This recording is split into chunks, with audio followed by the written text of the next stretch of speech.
Okay, we should be back.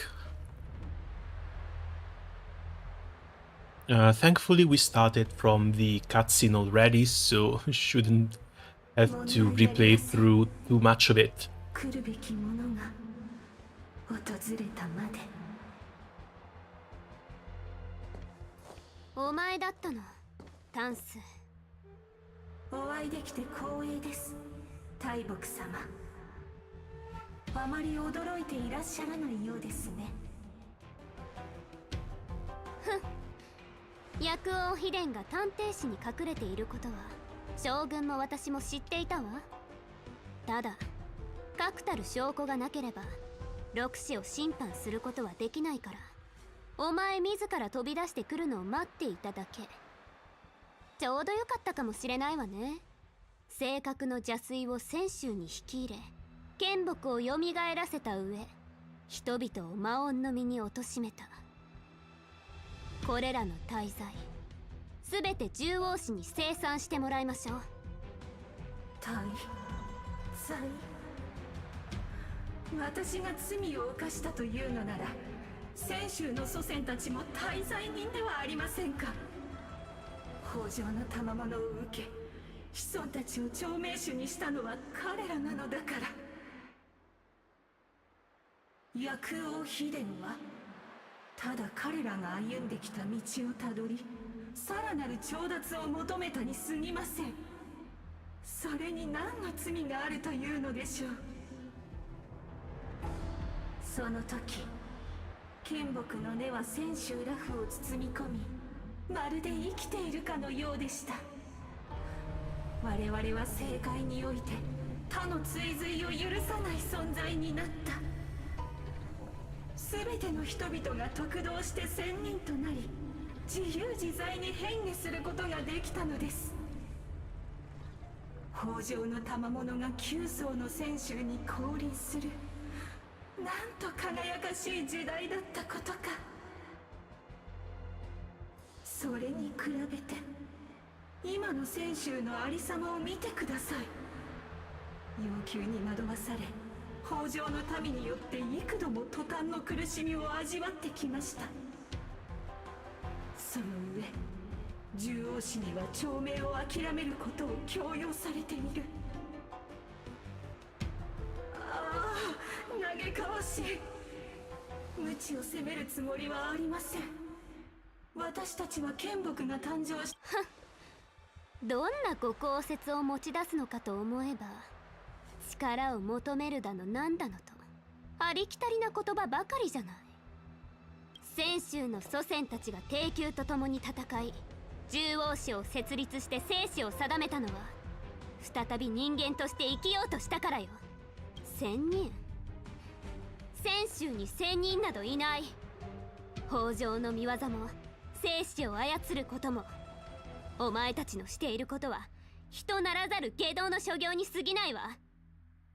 お話になりませんね、大木様。あなた様は選択をなさった。力を諦めるという選択を。そしてそれはとても愚かな選択であると言わざるを得ません。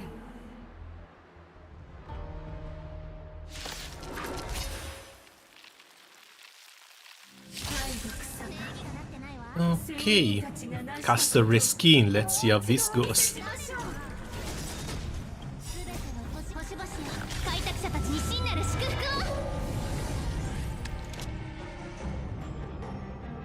を。我に力を。Should be able to heal in time, not really liking how much HP Bronya has left. お注射の時間よ。Okay, good. 気にしないで。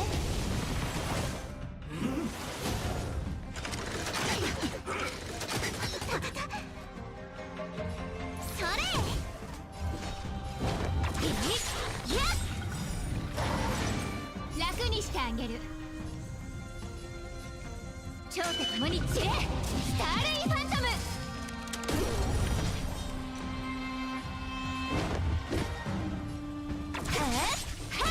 あの送ってやる。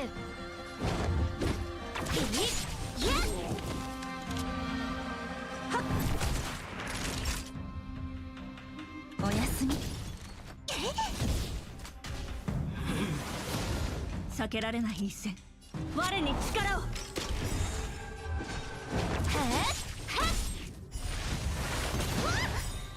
Okay, let's save some energy for part 2. 飛躍王よ、我が元へ。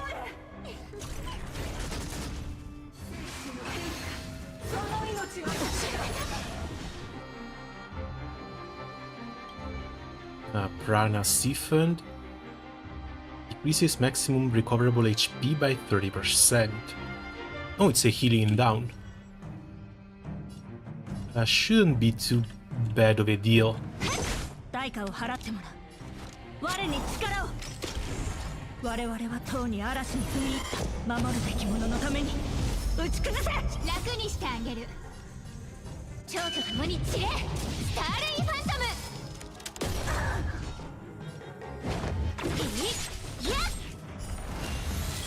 あの世に送って Okay, やる。 80k damage in a single shot, maybe. 悪い子ね。 Okay.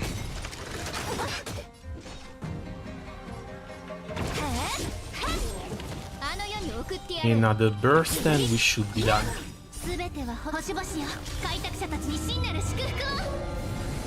楽にしてあげる。蝶と共に散れ、スターレイファントム。なぜなの。彼女は確かに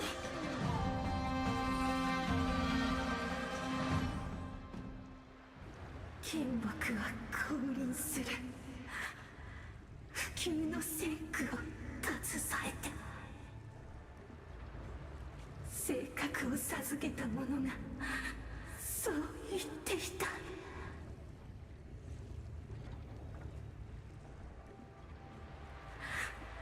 元老百王秘伝は成し遂げました。絶滅大君も約束を果たしなさい。今ここで。あらあら、どうして私の手を汚させようとするのでしょう。これでは私の壊滅の美学に背いてしまうではありませんか。Wait, what? Tingyun? 選手を内部から解体するには他の手を考えなければならないようですね。はあ、残念。 More than just a random merchant? もっと観察したかったのに。王城の恩恵を受けたんですもの。壊滅の祝福に耐えられるのも当然だね。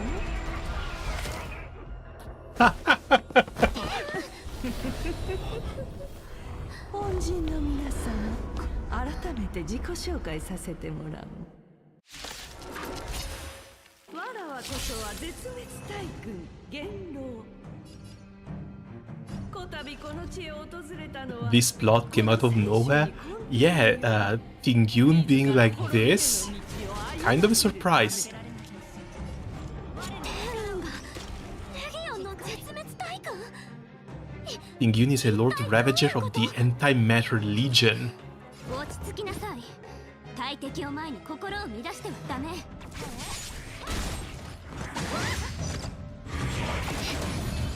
平気よ。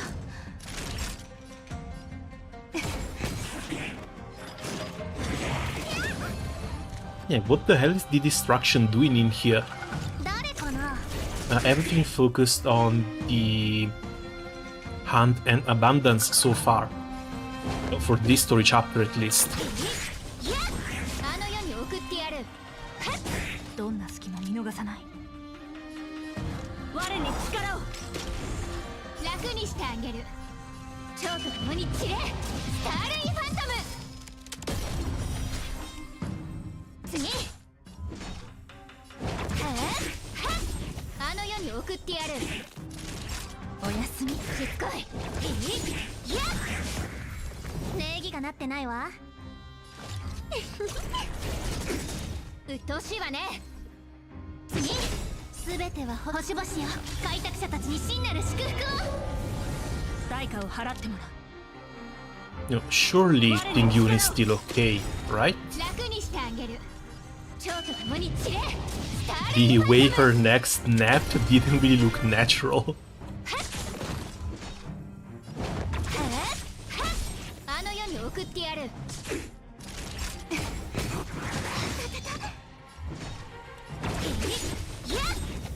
先週に目をつけたのが風縁でも聖書でもなかったことに感謝するがいい。わらわは自らの手で壊滅を作り出すのが嫌いなのだ。楽にしてあげる。あの将軍はよほどわらわを舞台に上がらせたかったらしい。そこまで期待されては仕方がない。汚いものだが理解させてもらおう。そろそろ時間だ。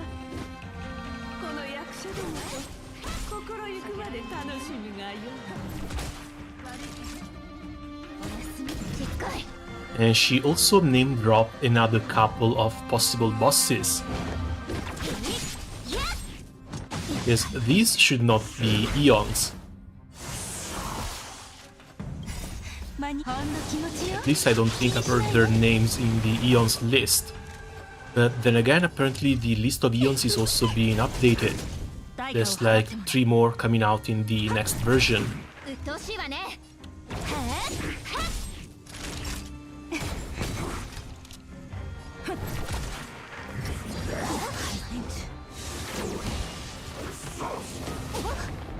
礼儀がなってないわ。誰かな。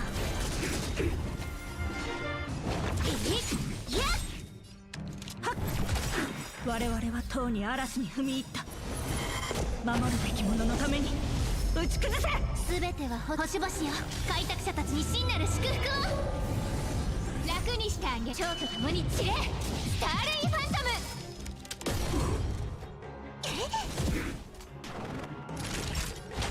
ム。お薬の時間よ。避けられない一戦。我に力を。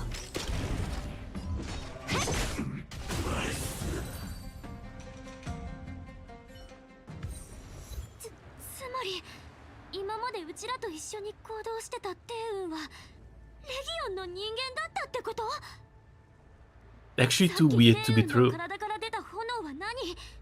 帝雲の体はあの子の体はどこに行っちゃったの？幼児ちゃん、幼児ちゃんなら何か知らない？さっきは何が起こったの？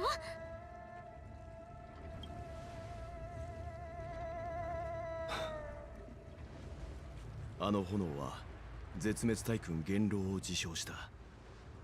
この名前は以前他の七死人から聞いたことがある。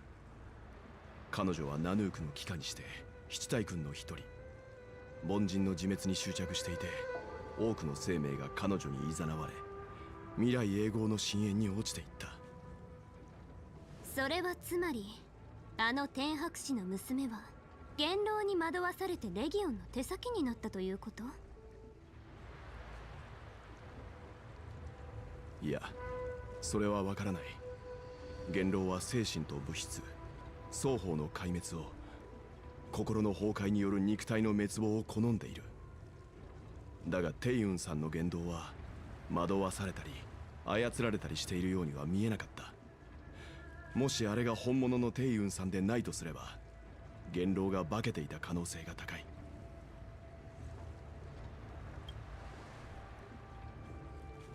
幼児ちゃん、それってつまり本物の帝雲は…すまないなのか、まだはっきりとしたことは言えない。本物のテイウンさんがどこにいるのか、いつすり替わったのか、あの体が消えてしまった以上、俺たちに調べる術はないんだ。これはあくまで個人的な推測と希望だが、もしあれがテイウンさんだとしたら、わざわざ元老が証拠を破壊する理由がない。亡骸を敵の前に投げ捨てた方が彼女の壊滅の美学にふさわしいからな。そう考えると俺たちの混乱と猜疑心を煽り、自分の They 独作には can't まる have よう仕 killed 向け in る you ことこ now. そ And 言 they 論の真の目的なのかもしれない。なるほど。薬王秘伝が反乱を起こしたのもレギオンの大君と裏で手を組んでいたから。奴の狙いは剣木に違いないわ。剣木に手を加えることはラフの根源を奪うようなもの。精査に乗ってすぐ前に見えるのが Destroyed letter. Clamor of battle has abated, yet much remains awaiting this repair.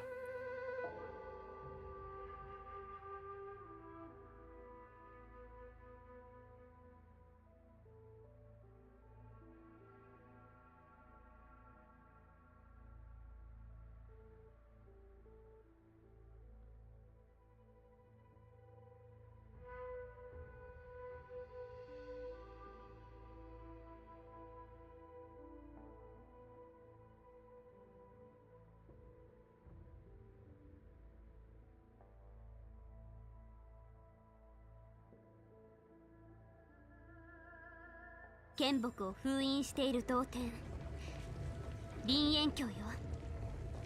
さあ出発しましょう。Hold on a second, there's a chest down here. Main story, sure it's important, but so are stellar jades.「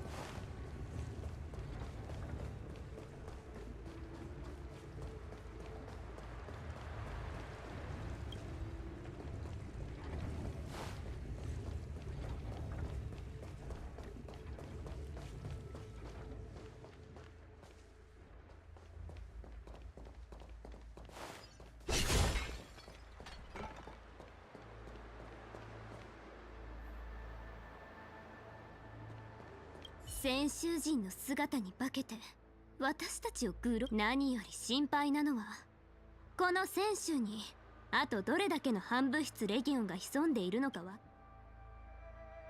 Yeah, because we're halfway there and we haven't even met Blade yet. And I think Kafka is also supposed to make a second もう急 appearance. 展開すぎて何が何だか。でもヨウおじちゃんの言った通りよく考えると天運には怪しいところがあった気がする。天博士が派遣した施設なら天運という人物が実在することは間違いないでしょう。私たちの前に現れた天運はあの悪辣さと残忍さを見るにベルトの推測通りあれは寿命族が管理していた同点で寿命族の故郷から移植された。大戦で剣木が折られてからも剣木の根は伸び続けていた。そこで同盟は剣木を林縁橋に封じ込め、かなり時間が経っているからその封印が今も残っているかどうかはわからない。さっき神足府に元凶を報告し休館の陣で話して以来将軍気球存亡の時である今、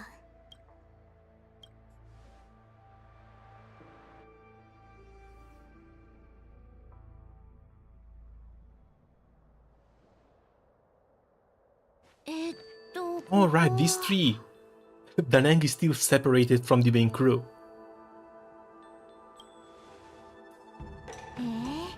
無口くん詳しいんだね。探偵士で間違いなさそう。途中で途切れ途切れの命令が届いたけど運気軍をここに集結させるっていう内容だった。ここまで来てついに運気軍の影が見えてきた。ようやくタイに戻れる。ねえ、私は嘘をついてなかったでしょ。安全な場所に案内するって言った以上絶対に案内してみせる。ちょっと遠回りしたけど。精査会に行く前にとある牧者に今回の旅の運勢を占ってもらったんだ。彼はこう言っていた。従うのみ。行く先を気にせず流れに身を任せれば得るものがあるとね。どういう意味？つまりお嬢さんに礼を言っているんだよ。そう。じゃあ私は長官のところに報告に行ってくるね。あんたたちは And この辺りは even 見て though 回 Lord ってみ Shah looks kind of a normal, reliable person, I still can't bring myself to trust him. Not when he looks like Otto from Honkai.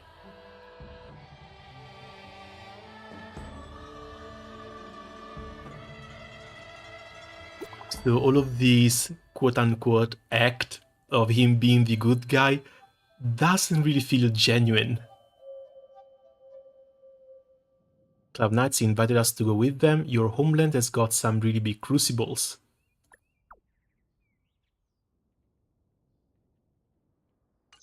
一向に通信がつながらない。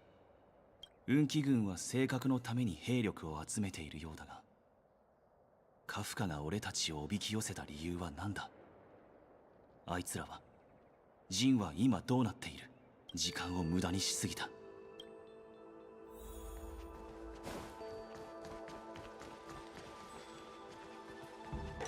故郷に帰るのは久しぶりなんだろ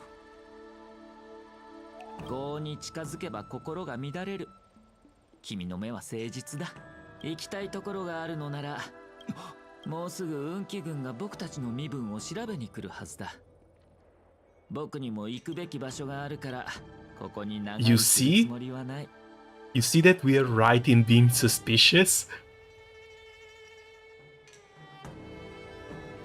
If he's just a merchant, why doesn't he want the Cloud Knights to have his identity checked?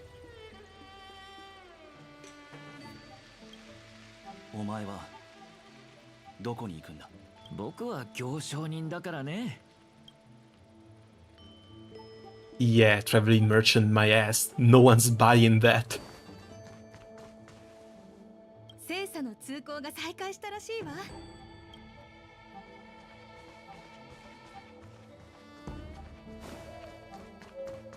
この道は運気軍によって守られている。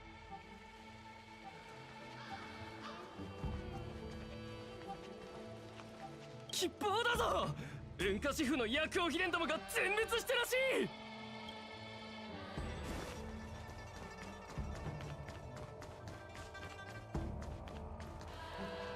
薬王秘伝が探偵士で反乱を起こしたため現在運気軍が制圧中です。作戦行動が終わり次第人員を狂った連中ですよ。剣木は見ましたか。あれもその狂人たちの仕業だそうです。剣木が蘇ったのは薬王秘伝の仕業だと。あいつらどうしてこんな厄介なことに巻き込まれて。ああ、この方たちなら見ましたよ。今は大木様と共に出征しているのでここにはいませんが、彼らの勇気ある行動のおかげで運気軍も運家宿の毒煙を受けずに済みました。ついさっき前線から商報が入りましたのでじきに帰ってくると思いますよ。気のせいでしょうか。あなたの顔には見覚えがあるような。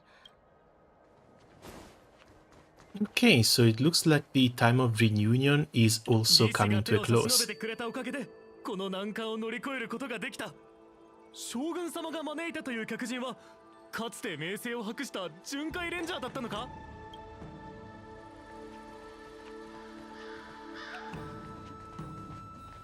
どうしたの？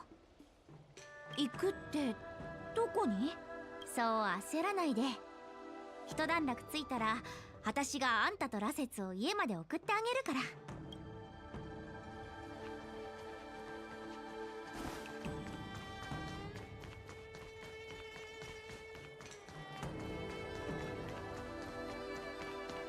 二人には悪いが、俺は仲間たちと合流しなければならない。ここまで世話になった。大きな金井だ。この耐震艇は我ら寿命族の運銀の術で駆動しています。湖海の水を飲み、クジラが虹を吸い込むように弾薬を練り上げているのです。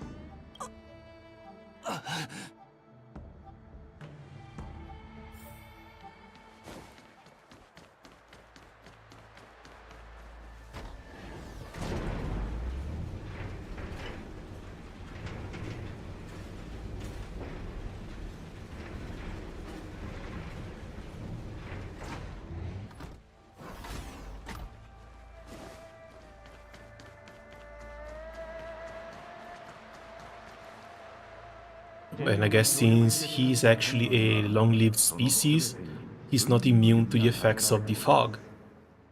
さあ若様、御身で感じてみてください。世はからくりに頼らずとも水を操れる。感じたところで何の意味があるというのだ。若様は選ばれし者。資質で言えば当然秀逸だと言えるでしょう。寿命族の親衛、この記憶はいや、もう俺には関係のないことだ。みんなあんたは神竜の生まれ変わりだって言ってるけど、竜、今の俺は泉州から追放された身、もう不朽の竜の血族ではない。あなた様が一人前になられるところを悲しむことはありません。寿命は消滅を繰り返しこの世に存在し続けるのですから。 Oh, that's nice. The water makes a scale effect on the sprites there, since these guys are basically dragons. That's a nice little touch.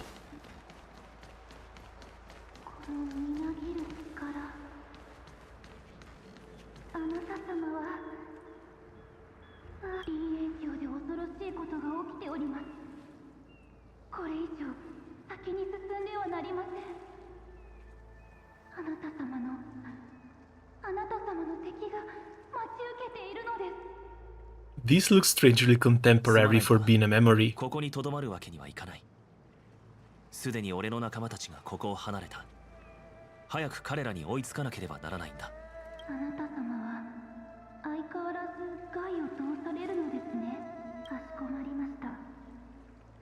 李延京への船は岸辺にありますので、そちらにお乗りください。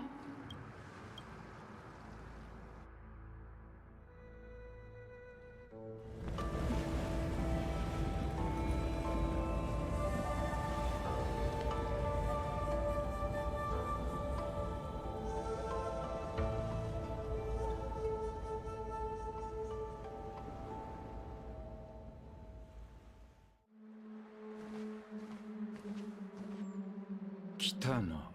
And there they are. 時間通りね。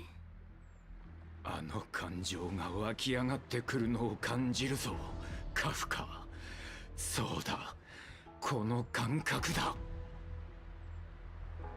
それなら解き放ちましょう。魔音の実を。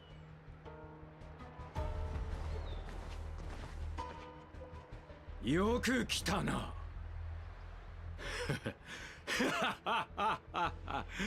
今こそ代価を支払う時だ。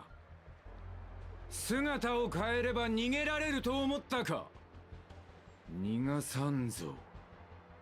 お前にもその女にも何度も言ったはずだ。俺は炭鉱だと。炭鉱はお前たちの過去と何の関係もない。炭鉱。Pretty sure he just disagrees. 身分を変えれば過去の罪をなかったことにできると思ったら大間違いだ。貴様はまだ死を経験していない。あの苦痛を味わわせてやる。炭鉱、貴様に死の苦痛をな。それはダメだよ。君は今日ここで誰も殺せない。指名手配犯、君には僕と一緒に来てもらう。軽減についている小僧か。奴は時期の見極め方を教えなかったよ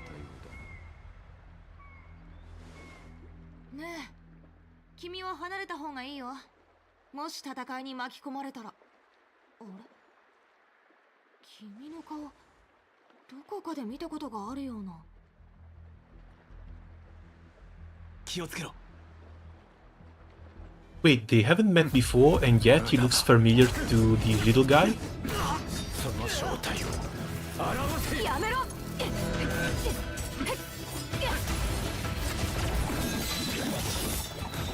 So how long ago did Dan Heng actually get his human form? Reincarnation something. 小僧教えてやる。そこにいるのは銃の悪逆を Oh, there it is. 戦士を裏切り大乱を起こし平成に追放する寿命の流祖陰月君だ。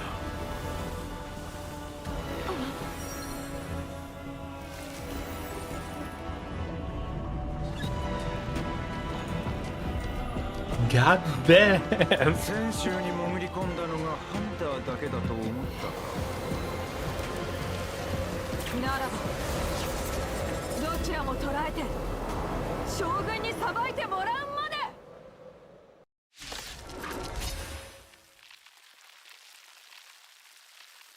で。 Look, props to the little guy for thinking he can do something, but still. 陰月君、まさか正確ハンターだけでなく重罪人が一人戦州に潜り込んでいるとは。 Oh, we even get to try him. 戦州に来たのは友人の安否を確認するためだ。弁解は優秀国に入ってから聞かせてもらおうか。ならばどいてもらうぞ。 Okay, destroy all defying swords to dismantle something, but do we actually get... Nah, of course not. Don't get any information on his skills. Well, neither for Blade for that for that thing.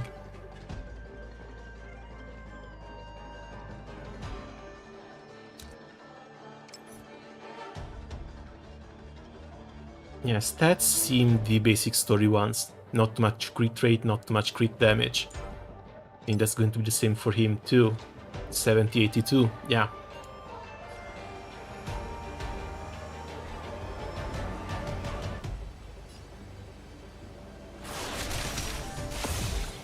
いいぞ。こうでなくてはな。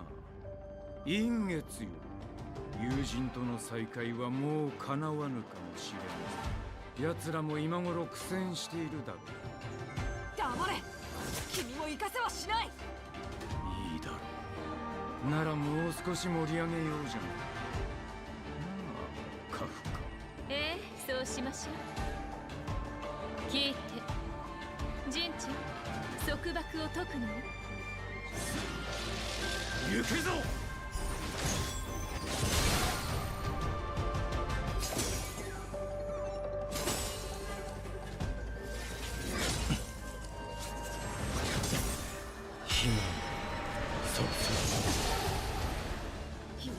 Oh yeah, he's got the passive strike that also recovers his HP.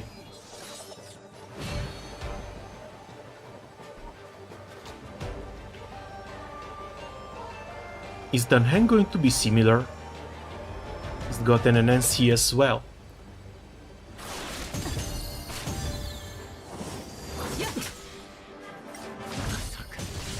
ガキが相手だから手を下せない。美月たちの方はどうなっている。早く終わらせなければ。A different attack animation, yeah, I've seen. 確かに二人とも手強いね。 They're only letting you use the basic attack though. 仕留めするしかないかな。その件見覚えがある。あの女に教わったか。これ以上時間を取られるわ I け。 use this skill to enhance the basic attack up to 3 consecutive ことを times. 荒立てるのは本意ではないが、他に方法がないようだ。 Oh, it changes the animation until it spawns the dragon. That's awesome.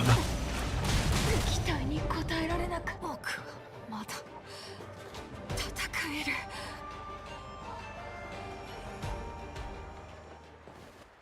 はい、そこまで。みんな聞いて。もうやめなさい。どうぞ That listen to me embolden that.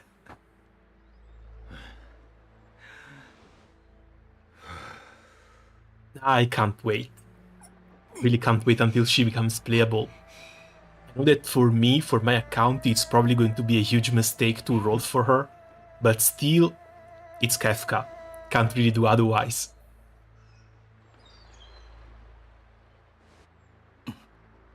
何をした？これから登場する御人を迎えるためのちょっとした準備ってところかしら。ラフの将軍様の前でジンちゃんや君たちが笑い草になったら困るもの。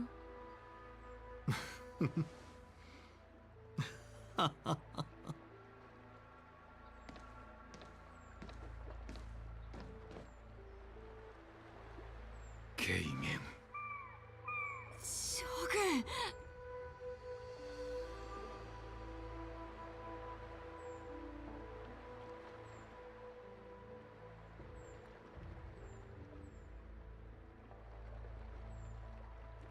二人が久々に帰ってきたというのに、なんとも気まずい場面になっているようだ。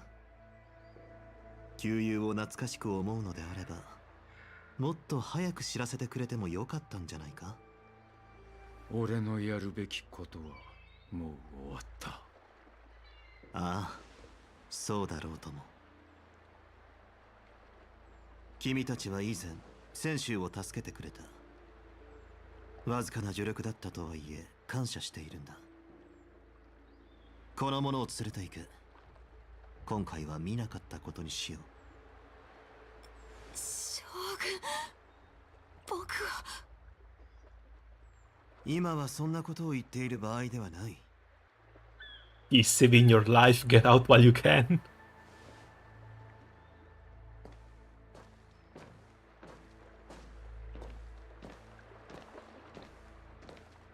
久しぶりだな、古き友よ。俺は彼じゃない。ああ、すまない。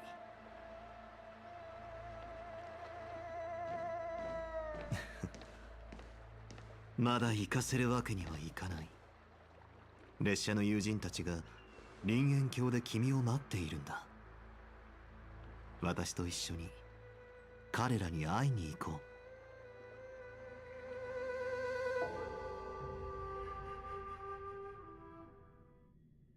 Right, and no one in the Astral actually knew.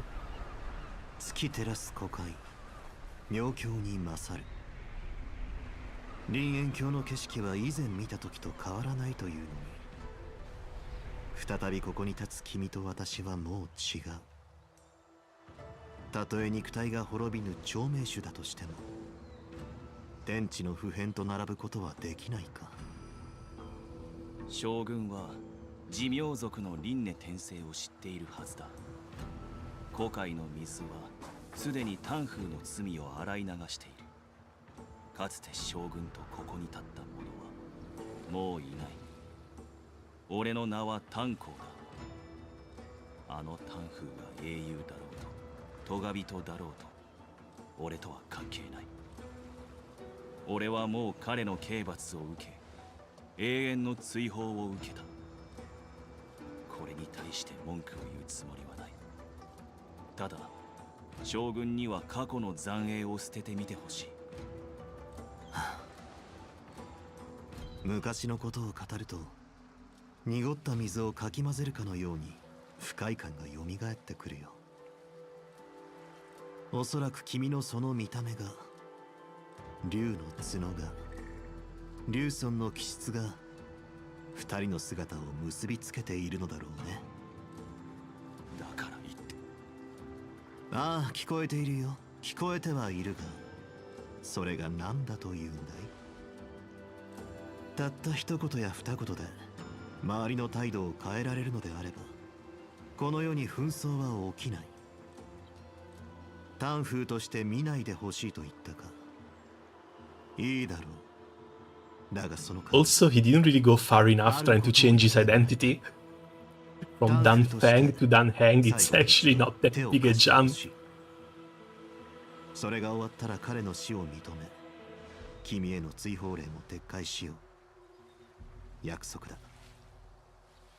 その後、少なくともラフでは君は誰の影でもなくなる。丹風にできたことが俺にもできるとは限らない。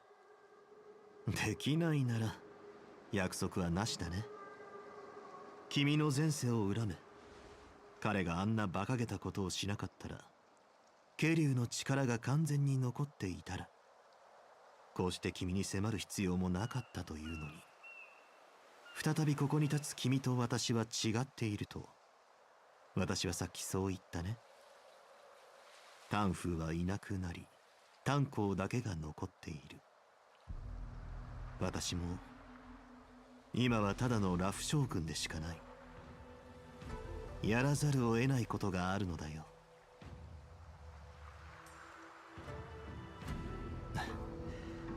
さてと、明るい話題に変えよう。君が列車で作った友人たちが今近くにいるのだが、彼らに会いたいと思わないかい？彼女に美月やベルトさんがあいつらをここに連れてきたのか？ああ、この先の剣竜大油田で待っているよ。行こう。君の友人たちが待っている。Yeah, the dress reminds me a lot of Azure Imperia from Honkai too.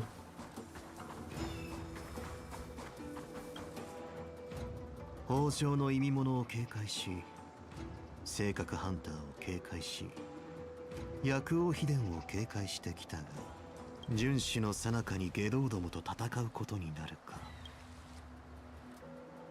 The flower cut on the back is also a really nice touch, even if it's mostly hidden by the hair.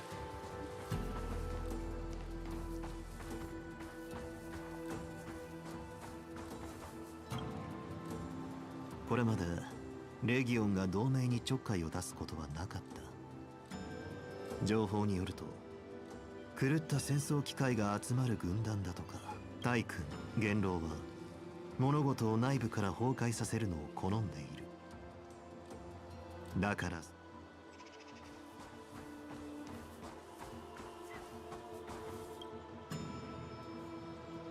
彼女は脱輪した。僕だけを残して。なのに僕はいつ訪れるかわからない脱輪の日を。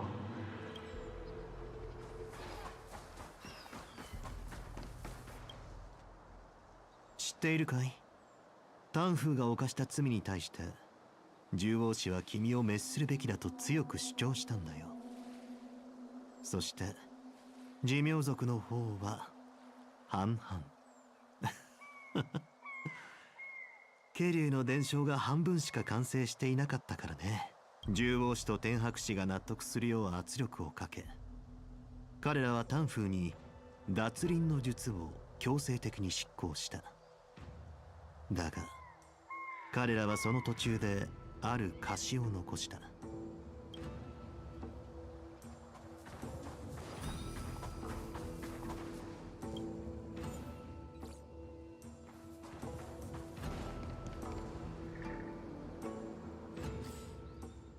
Do we get at least a little snippet of this story? I guess not. I want a bit more information about this great crime he committed. Because it's hinted that it's messing up the resurrection order of the other Vidihara, but I'm not actually sure if that's the case.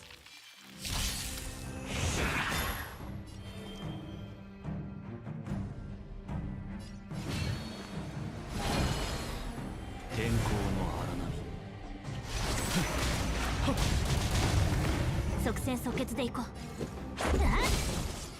隙だらけだ。内定よ、ここへ。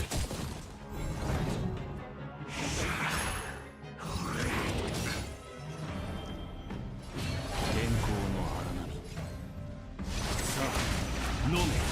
この機会を逃さないで。陛下に慈悲など。うちなかなかやるじゃん。リュウ。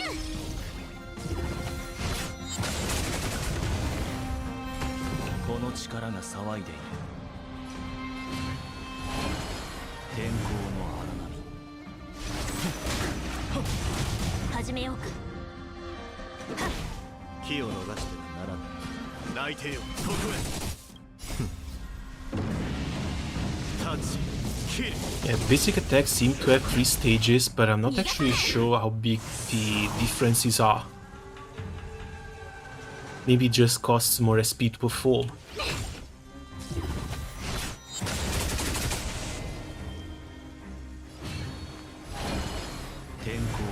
Because you can always cast it, and this is still only 1 SP. 即戦即決でいこう。隙だらけ陛下に慈悲なしルールは破るためにある。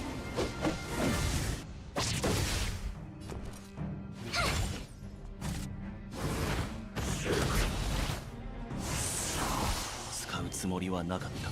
天候の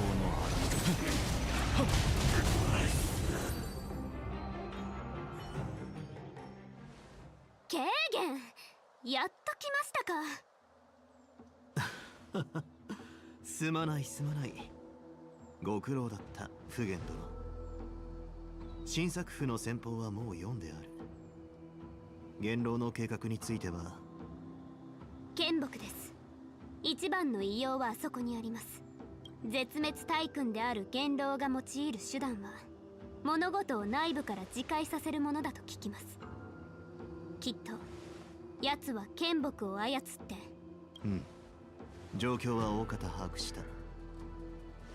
列車の諸君、喜んでくれると思いある人物を連れてきた。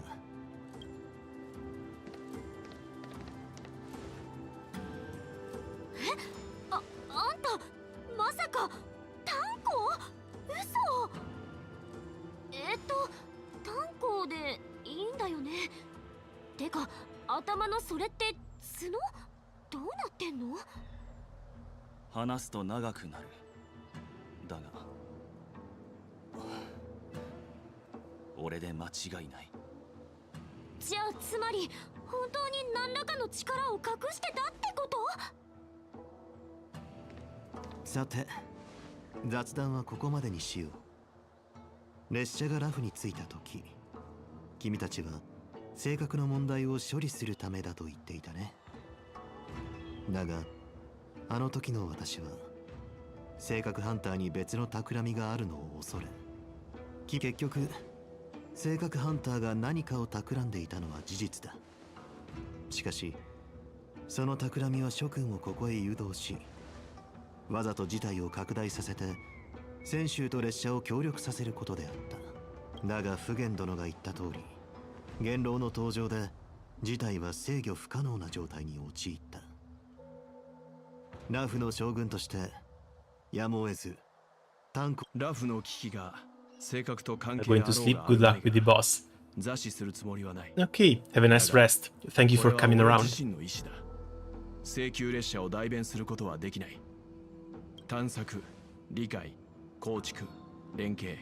Let's see if she 列車 actually 組が kicks 全う my する ass. 開拓の心情はこの4つのワードだ。恐怖、基地、敵、死。これら旅の困難を乗り越えて歩んでいける七死人は、ごく前に進むにせよ離れるにせよ、七死人の目的地は自分自身で決めるべきだ。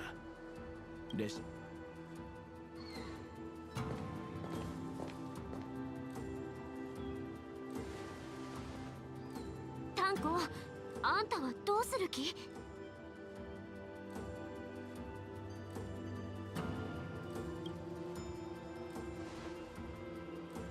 ありがとう炭鉱殿。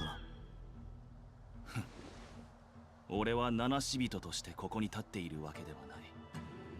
これまでの道のりも一人振り回され、とても自由とは言えなかった。だが寿命の末裔として俺はラフへの責任を全うしよよし、みんな最初に来た時と変わらず正義が何なのかを理解してるみたいだね。妙案はない。これは一種の賭けだ。寿命族の長老がかけた中途半端な脱輪の術と、炭鉱殿がリュウソンの記憶を取り戻すことにかけるしかないだろう。リュウソン？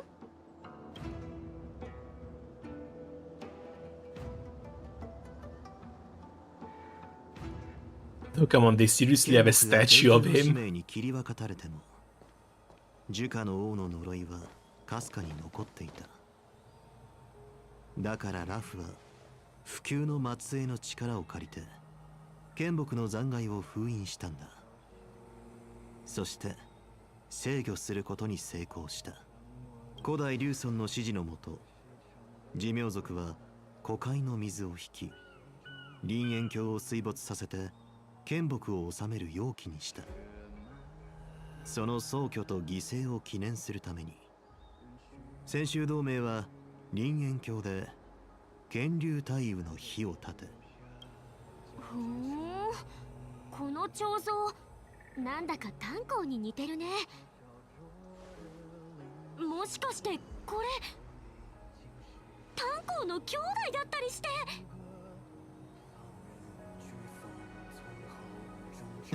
Shot and miss. 少し似ているだけだよ。これは随分と昔の出来事だからね。強いて言えば歴代の竜尊は皆外見が似ているんだ。今の代を除いてね。現在の竜尊はただ襲名しただけの子供で。Oh, he's actually talking about Bailu here. 炭鉱殿は He's supposed to be the new elder? タンフーが亡くなり、ラフの寿命族にはもうこのことができる者はいない。かつて剣木を守っていた君ならば、私たちのために剣木へ至る道を開けるはずだ。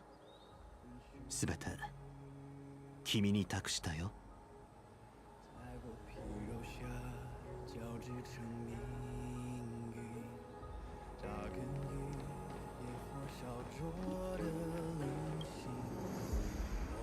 うち本当にびっくりしたんだから。あんたがなんかやらかして将軍に捕まったかと思ってたんだよ。そういえばどうして急に列車から降りたの？あ、感動。でもこの子と幼おじちゃんがいるから心配いらないのに。とにかくタンコ来てくれて本当によかったよ。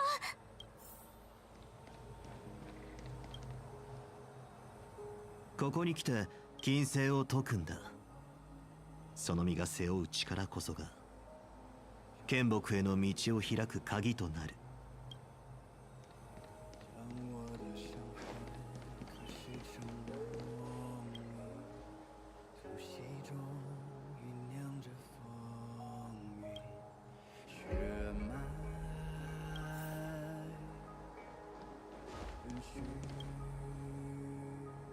陰月くんの転生ね。お前の名 How は can that be if my name 獣王 was 氏が世間 erased? から抹消しただけ。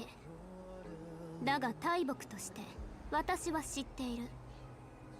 お前が雲上の護騎士として活躍していた頃、私はまだ生まれてもいなかった。影絵図とかで見た感じとあまり変わらないのね。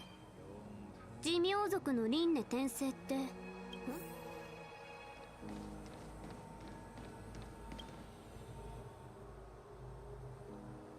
The statue of the Elder has been greatly changed by years of weathering. There are small words engraved near its base. Hearken, as Arbor revives and falls near, we call forth the mighty waters of the ancient sea, to flood abodes of heaven and quell roots of evil. We etched this in stone for all to heed. Beneath the endless rolling waves, the ancient roots of the harbor blaze. Long dormant, they stir and come to life, as if a beast were waking from its tribe. The containment mechanism, woken by the past throes, the bindings of the tame beast's power unknown, a fragile net, soon to shatter and fall. Its decay a warning heard by one and all. Memories from the past emerge from darkness, tightly gripping you. Cutscene time.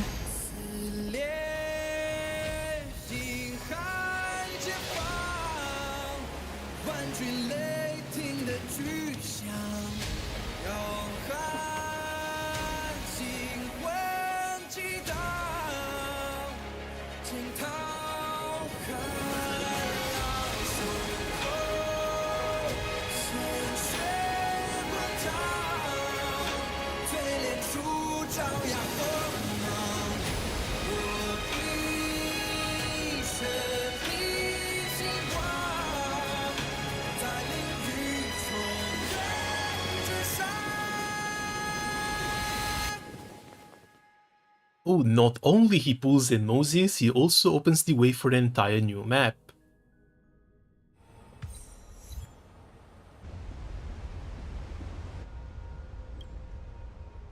水の底にこれほどの建物が。寿命族の竜宮が林縁峡にあったと古書に記されていたけど、出古の乱が起きていた時、私は幸運にもこの奇景を自分の目で見ることができた。今は総会の変を経て宮殿は廃墟と化している。寿命族の聖地で剣木を封印したことについて、ラフは彼らに大きな借りを作った。フゲン殿。はい。ここに残って運気軍を率いて道を守ってくれ。他の邪魔が入らないようにしてほしい。軽減。将軍はお一人で元老に立ち向かうおつもりですか？一人ではない。友人たちが同行しているではないか。将軍様、我々も将軍様にお供します。我々も連れて行ってください。そうです、将軍様。あまり力になれないかもしれませんが、運気軍にとって選手を守るのは役目です。それを異教の旅人に任せてその背後に隠れているなどできません。どうか我々に先陣をお任せください。皆の気持ちはよく分かった。だがこの先にいるのは北条の意味物ではなく、反物質レギオンの絶滅大軍だ。この道を通れば低級と人滅の対決となる。それよりも君たちにはもっと重要な役目があるんだ。運気軍よ、聞け。私が剣木に入り、海が元の姿に戻ったら即座に撤退し同点を封鎖せよ。その後は大木の指示に全て従え。はっ。フゲン殿、もし私が帰ってこなかったら事の顛末を整理して他の選手に報告してほしい。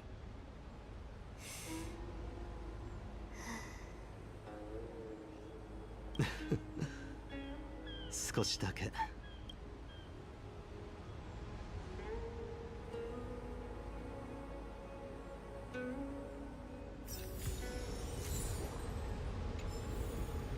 Okay, new track there, and I guess this is now boss time. Or maybe not, the map doesn't look that small. 段差がすごいね。よいしょ。次は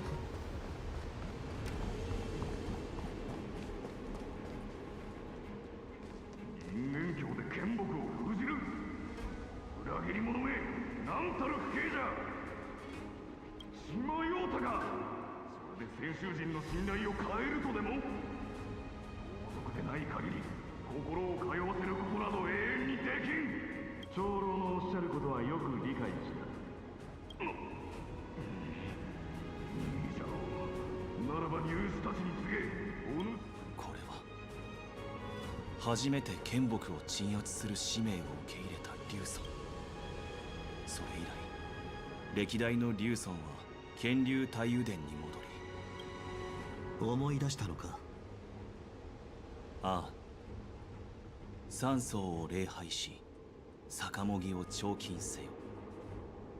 これで玄魂の奥深くにつながる道が開くはずだ。何それ？謎心配するな。俺についてこい。こんなに立派な宮殿をあっさり手放すなんて、うちだったらもったいなくて眠れなくなっちゃいそう。寿命族にとって仕方のない犠牲だったんだろう。It's the usual 3 items to activate.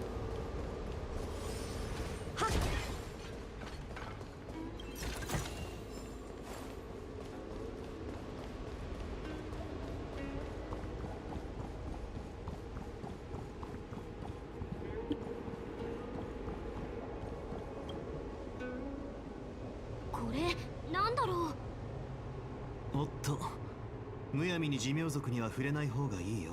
寿命族？え、この真珠が寿命族なの？寿命族は命が尽きると湖海に帰り卵と化す。そして幼児となって生まれ変わり。不思議。Oh, so this is both a coffin and an embryo.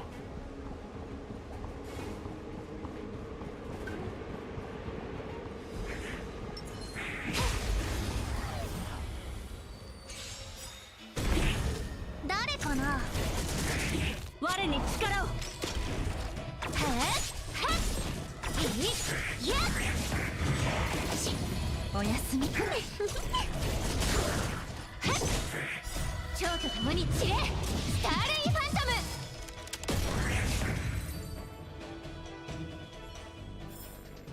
ム。目標を狙うほどこの鎌は速くなるのよ。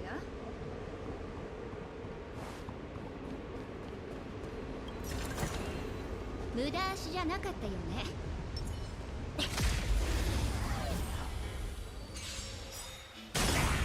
誰かな。星々よ、開拓者たちに真なる祝福を。我に力を。へえ、次。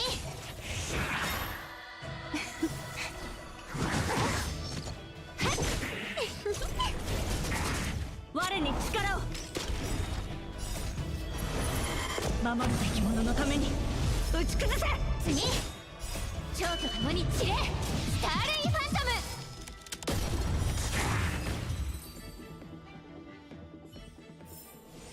ム。我々が失ったものを全て取り戻す。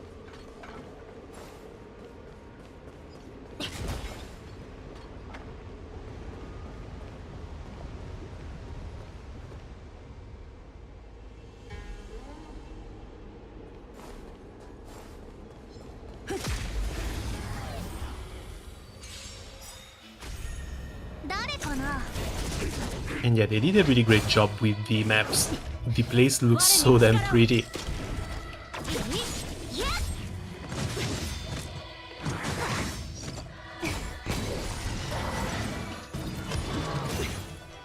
ほんの気持ちよ、気にしないで。平気よ。星々よ、開拓者たちに真なる祝福を。次。我に力を。守るべき者のために打ち崩せ。蝶と共に散れ、スターレイファントム。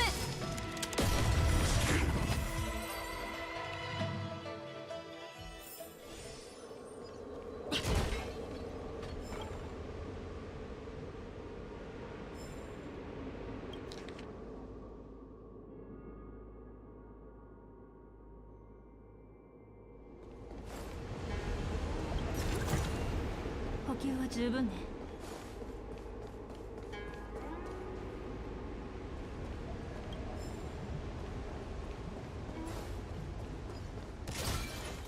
Oh, another one of those monkeys. Ceremonial lamp left by the VDR that contains the power of sealing. By lighting them in a specific sequence, the corresponding seals in the waterscape can be removed. ここが一つ目の三層を礼拝する場所だ。この封印を解けば玄魂に一歩近づく。封印ってこの変な形。先ほどの巨獣が踏んでいた石板はここの封印と何か関係があるのだろうか。 Yeah, probably have to take that down before worrying about the seal.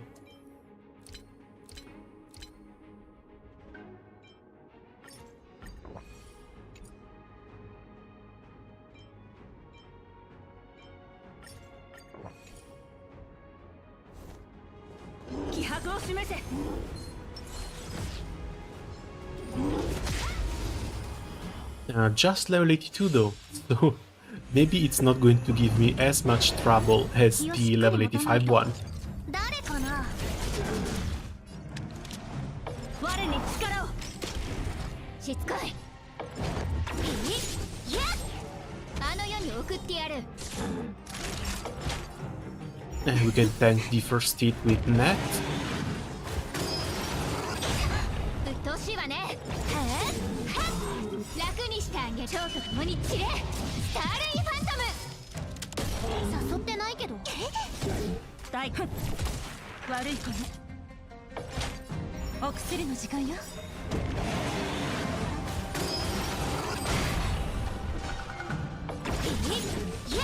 避けられない一戦。はっ、礼儀がなってないわ。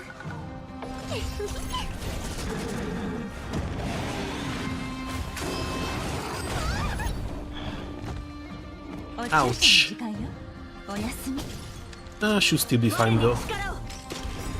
我々はとうに嵐に踏み入った守るべき者のために打ち崩せ。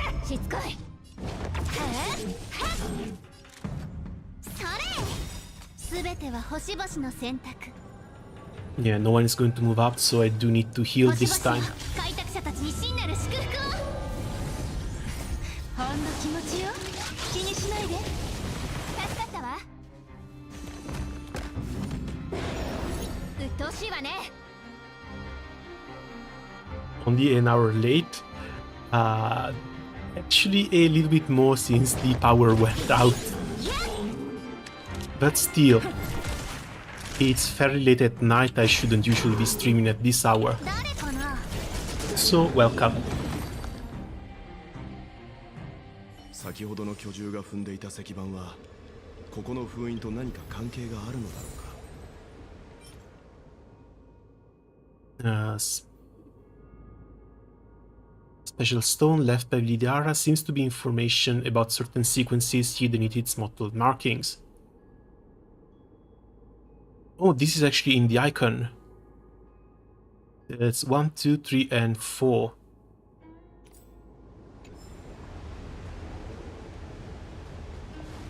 Hopefully it's this one.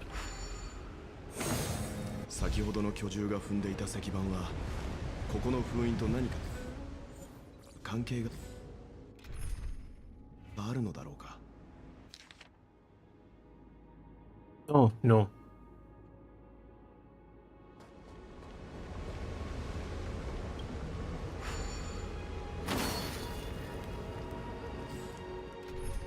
I thought it was on the icon, apparently not. Second one, this one.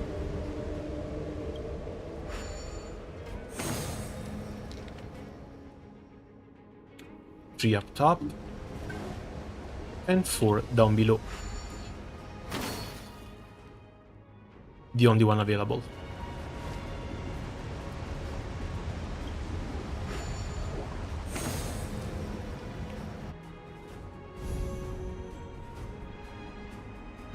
Yes. そうだ、将軍。天運のことはもう聞いた？ああ、普賢殿から報告を受けた。まさか元老がそれほど深く潜り込み陰謀を張り巡らせていたとはな。この件については事後に運気軍が調査を行う予定だ。今は元老を止めることに集中しよう。 Also, not even the general knows what happened to the fox. Probably haven't found her real body yet. If a real body is still even a thing. 我に力を。蝶と共に散れ。スターレイファントム。おやすみ。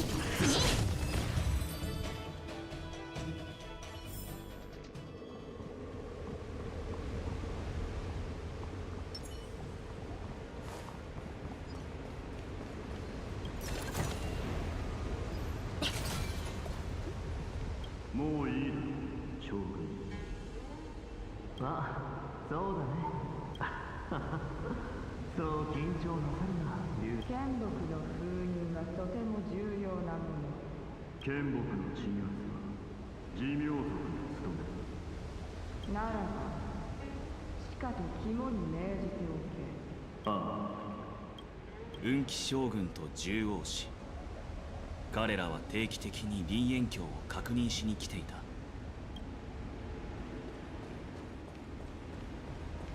形勢に注意して気迫を示せ。 You know what? Let me swap her out for Pela.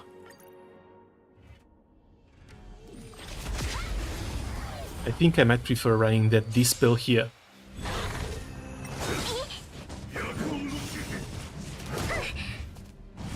平気よ。速やかに作戦を調整しなきゃ。 If they let Pela live at least one turn, that is. 支援開始いたします。おや？捕獲マーク起動。愉快な反撃の時間です。お薬の時間よ。支援感謝します。敵ターゲットを確認。ふん、鬱陶しいわね。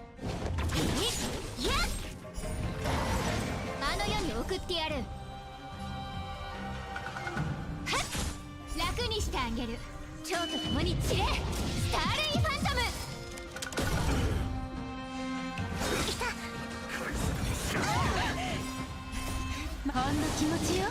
気にしないで。助かったわ。代価を払ってもらう。我に力を。我々はとうに嵐に踏み入った。守るべき者のために打ち崩せ。次、あの世に送ってやる。This one frozen shouldn't be that big of an issue. Let's go for this one first. Since of course these guys also have to heal and resurrect. 支援感謝します。敵データ収捕獲マーク起動。愉快な反撃の時間です。あの世に送ってやる。いや、楽にしてあげる。蝶と共に散れ。スターレイファントム。支援開始いたします。まだ立ち上がりますか？厄介な連中。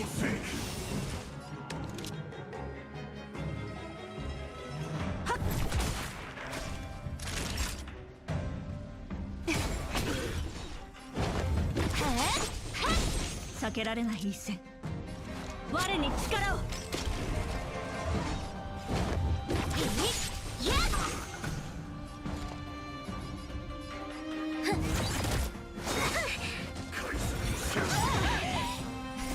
ほんの気持ちよ。気にしないで。助かったわ。 Yeah, newer level fights are actually hurting quite a bit. おやすみ。我々はとうに嵐に踏み入った。守るべき者のために打ち崩せ。代価を払ってもらう。我に力を。しつこい。次、あの世に送ってやる。いや、楽にしてあげる。蝶と共に散れ。スターレイファントム。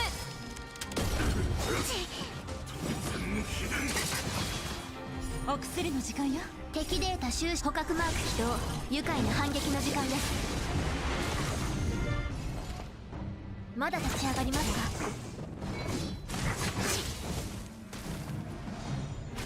私が怖いの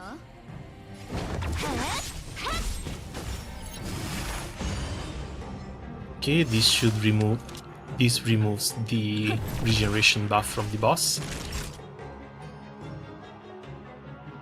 Can I actually leave them at half HP? Yeah, let's try.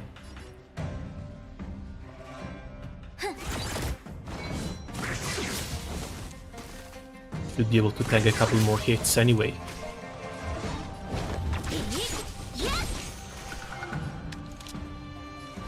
我に力を。ほんの気持ちよ。気にしないで。助かったわ。我々はとうに嵐に踏み入った。守るべき者のために打ち崩せ。鬱陶しいわね。を送ってやる。楽にしてあげる。蝶と共に散れ、スターレイファントム。 And that's just the boss left.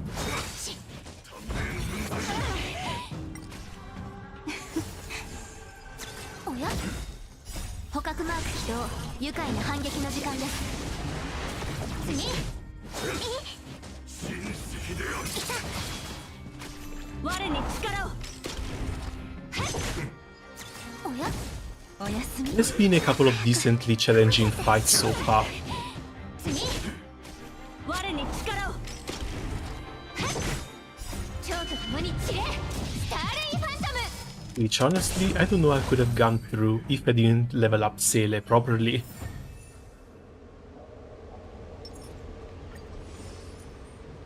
She's still the only character who has a little bit of acceptable gear on her. But still, one seems to be enough.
Do we actually need to go over here? Which one is the closest? I think we might have to go down anyway. These should lead towards the end fight. So we probably need to go there later.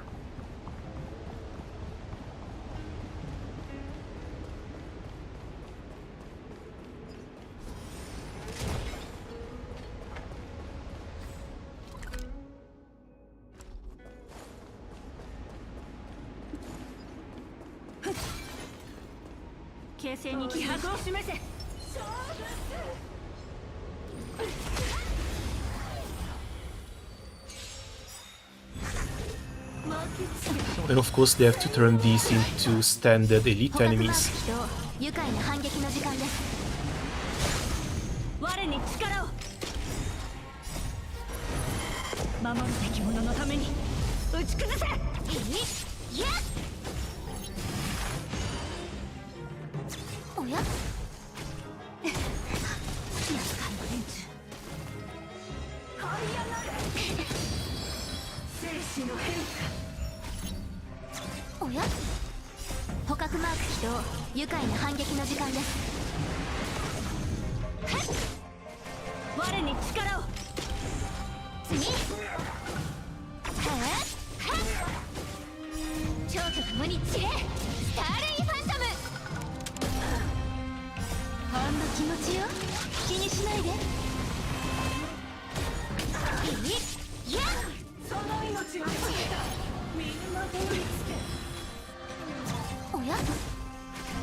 No, wait, that's not actually just a healing down, that's a 30% max health reduction. That might actually hurt a little bit more.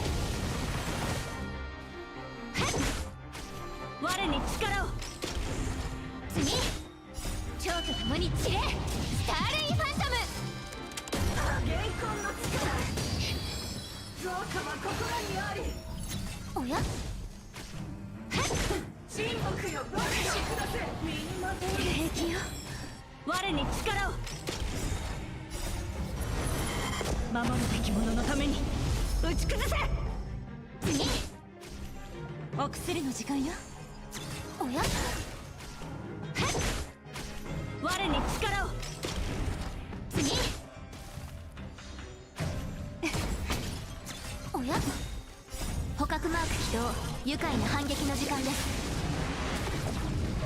マーケット平気よ。ほんの気持ちよ。気にしないで。我に力を。次。蝶と共に散れ。スターレインファントム。 Okay, and down she goes.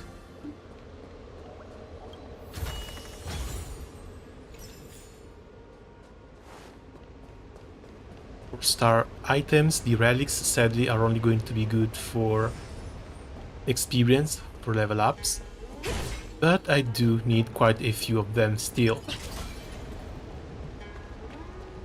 気迫を示せ。 And for these, the more the merrier.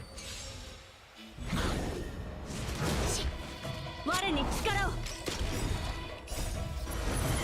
守るべき者のために打ち崩せ。いや。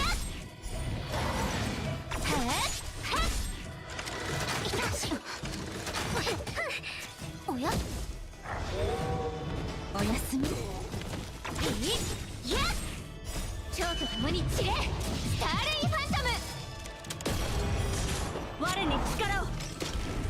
次。おや、捕獲マーク起動。愉快な反撃の時間です。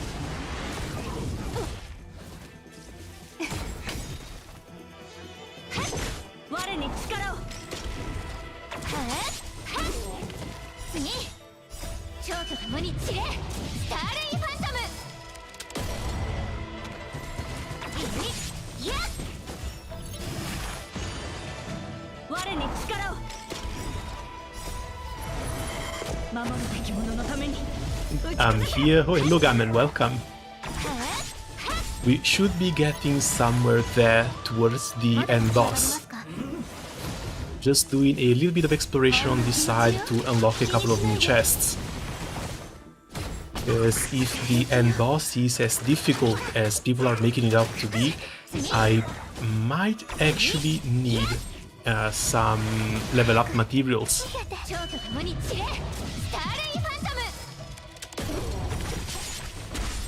I did not see your reaction. Oh no, we still haven't gotten there. 平気よ。お薬の時間よ。我に力を。 The 20-foot boss is still a little bit far away. 打ち崩せ。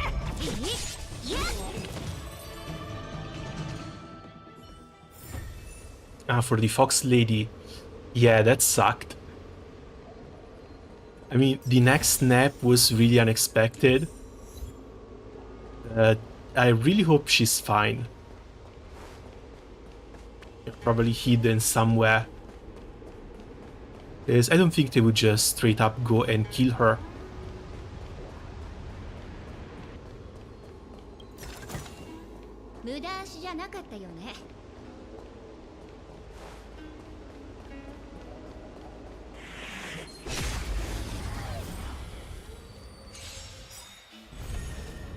Now, did you like the fight with Blade? To be honest, both Blade and the new Dan Hang look amazing. You know, both as characters as well as mechanically.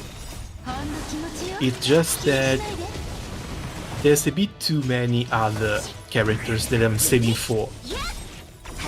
Because once Kafka comes out, I'm going to have to roll for Kafka. The divination girl, maybe not, that might be a skip. But then there's going to be Jingliu, there's going to be Topets, and if Raiden comes out sometime this year, yeah, there's no way I can skip Raiden.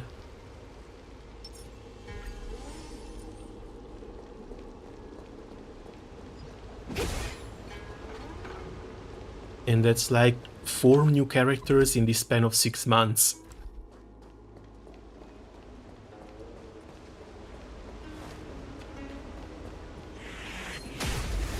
So I really need to pick my roles properly. Kafka, Jinliu, and Toppets. Yeah, it's going to be the same for me. Toppets apparently is going to be a fire hunt character. And hunts are usually the top tier DPSs. There's Erudition specializes in AoE, and Destruction is a little bit of a mix.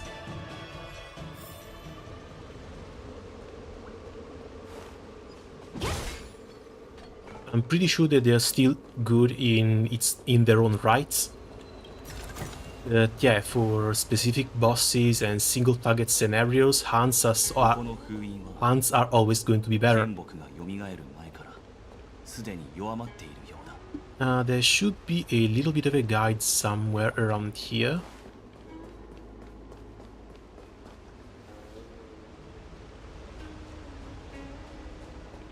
Oh, it's right under the things.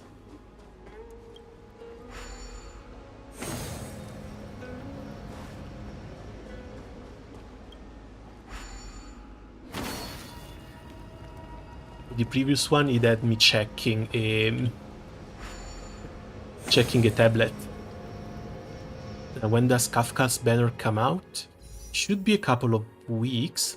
16 days and 15 hours.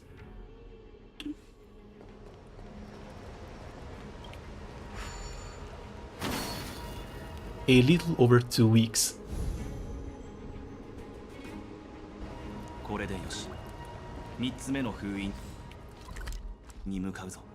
Let's go check this little area down here. Usually they hide chests.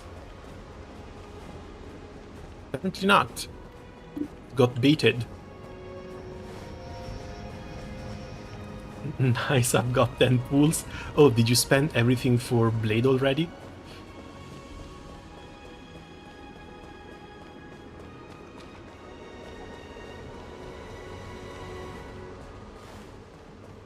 I know Kafka is just going to make me cry when it comes to the gacha, because I got far too lucky with Jinliu and Jin Yuan.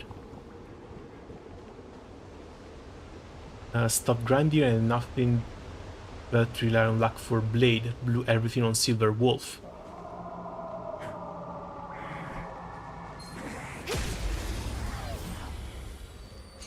Silver Wolf is a character that I was supposed to skip, but I really want to go back and pick her up by the time she gets a rerun. I don't think it's going to happen too soon, probably it's going to happen around 1.5 to 1.6, but still, it's in there. If they don't release too many new characters that I want, Silver Wolf should be on the pool for a rerun list. I've seen the leak for the new element of MC, it's nice but no animations yet. Yeah, it's supposed to be an imaginary healer. Kind of like Luocha. この壁画は寿命族が脱輪してから年配の同胞に導かれ成長する歳月を描いている。不思議な壁画。全然時間の侵食を受けてないみたい。この壁画は周辺にあるいくつかの壁画と関わりがある。古界から生まれ。Yeah, actually perfect for all, if not, well, most, if not all, free-to-play players. 過程が描かれているんだ。Yes, Luocha sure is a great healer, but kind of just a healer. あるかもしれないな。知れない。思い出せないのって辛いよね。わかるよ。うちも何も思い出せないから。No, so far Star Rail doesn't strike me as the game where you can one-shot things in order to avoid damage. For a lot of the fights you actually take quite a bit of damage, so you do need healers.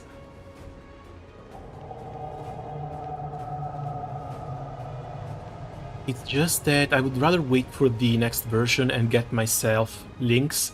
寿命の棒鉄。諸々渡り歩く。破月凛々。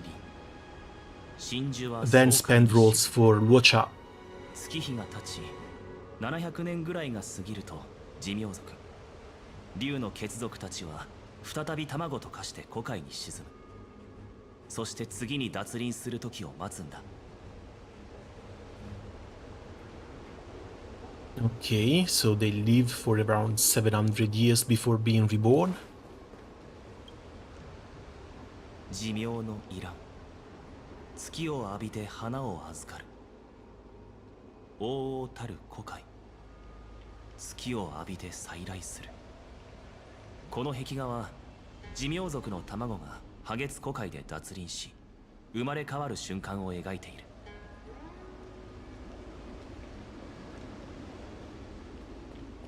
A beginning of self-reincarnation, so this might actually be the first one.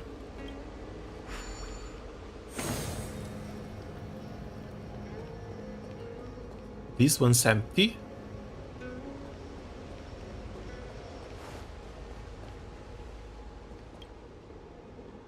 Jimyo no seinen. Ungin suimu. Souryu wa ten ni mai. Kakusho e kisuru. この壁画は学問を治めた寿命族が泉州の各地に散り同盟のために尽力する壮年期を描いている。 Okay, yeah, this is the young Vidahara, so this might be number 2. Over there we've got the Vidahara guided by the Elder. 封印の解き方の見当がつかないようだが、試しに周辺の壁画を調べてみてはどうだろう。 Okay, number 3 then. 封印と何か関係があるかもしれない。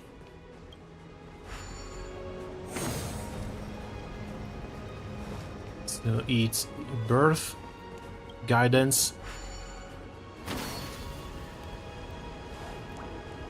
growth, and death. Well, quote unquote death, since these guys don't actually die.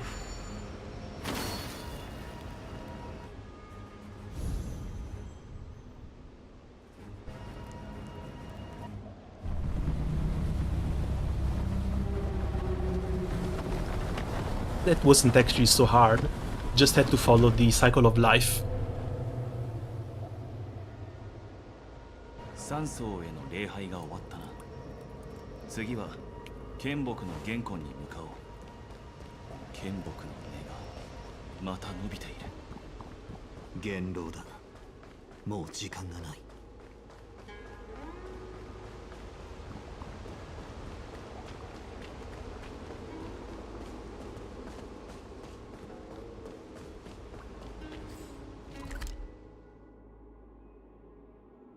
And of course I went the wrong way.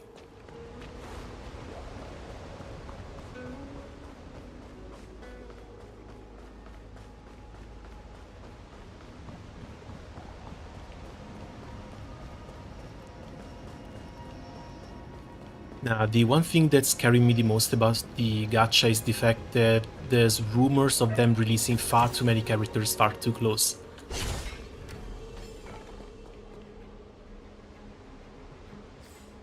Like, next patch is going to be the new Dan Heng as well as the Divination Commission girl. Then they say it's going to be both Jin Liu and Topets in 1.4. I don't have the funds to roll for all of these. Like, when it came to Genshin Impact, when it started with 1.3, they started slowing down on the character releases. So 1.4 saw the first character rerun.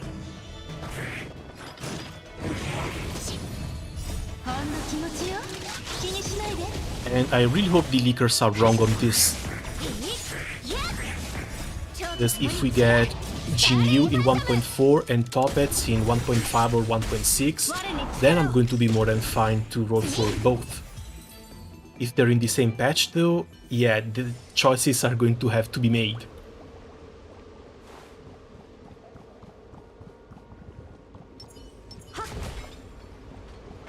They already talk about Sele rerun. Yeah, a Sele rerun wouldn't be a bad thing. Again, Genshin had its first rerun in 1.3 or 1.4 with Venti.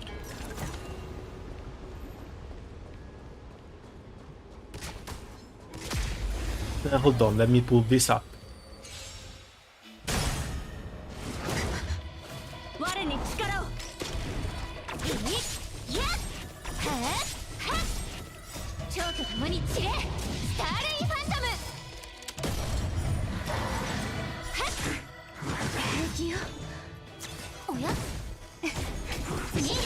Alright, there it is.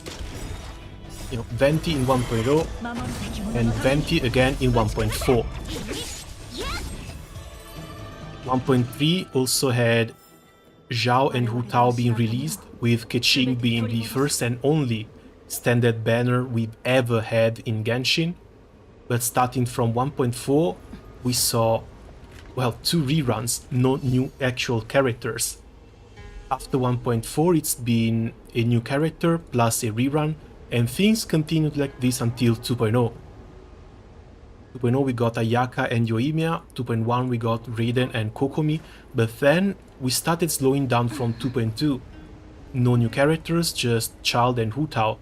2.3 Itto release plus rerun, 2.4 Shenhe plus rerun, and things went on with just 1 new character release per patch. A similar thing happened in Sumeru.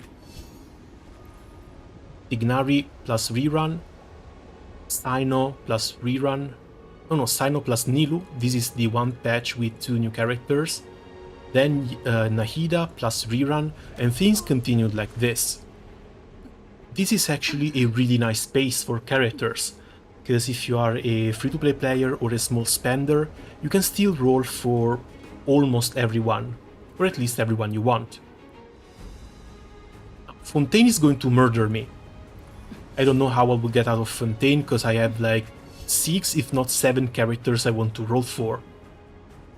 I hope some of these don't actually come out in Fontaine, I hope they save some of these for Netland, but otherwise that's going to be trouble. When it comes to Star Rail, I expect something very similar to happen. So 1.3, Dan Heng and Fu Juan. 1.4, I really only expect Jing Liu to be released. Top hats, there's rumors, but there's no actual proof outside of what the leakers say. We haven't seen top hats in game, like we have seen Screwloom instead, and we have seen another character from the Cloud Commission, but she's supposed to be a 4-star.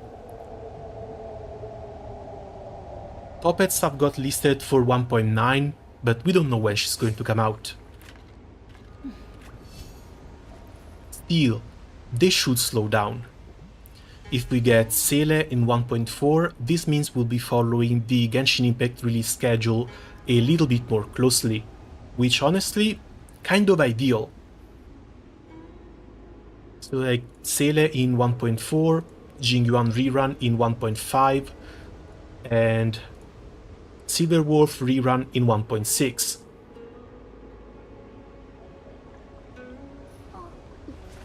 Besides Kafka and Jing Liu, I'm not really looking forward to any of these characters.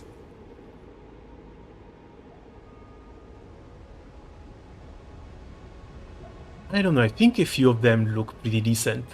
Like, Opets looks nice, looks like she's got a nice design, but the others, I don't know.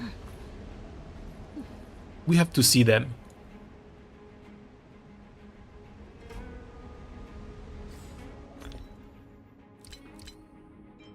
Because, where are they?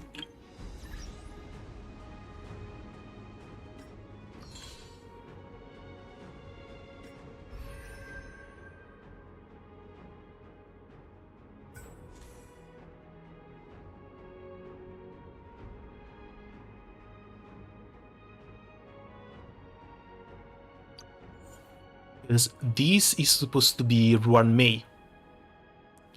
She's rumored to be an ice-type debuffer, I think.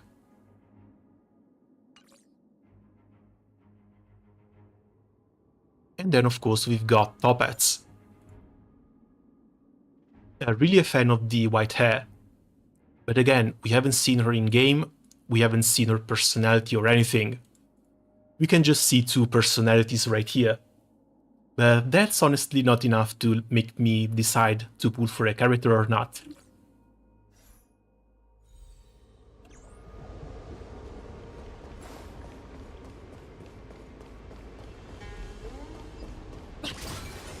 For me it is.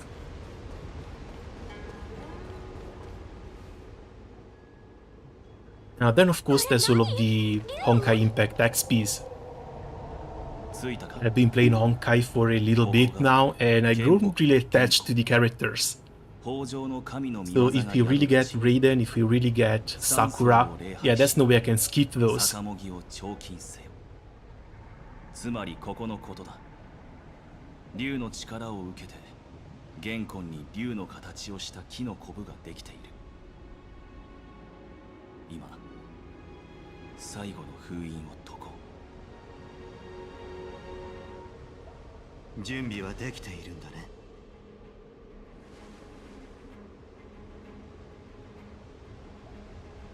Yep, we're ready, let's go.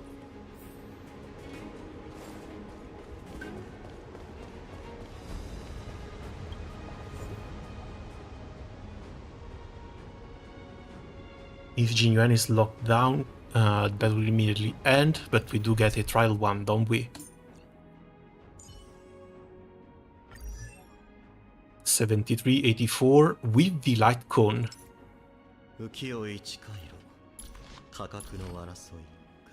Okay, not great crit values, but at least he's maxed out.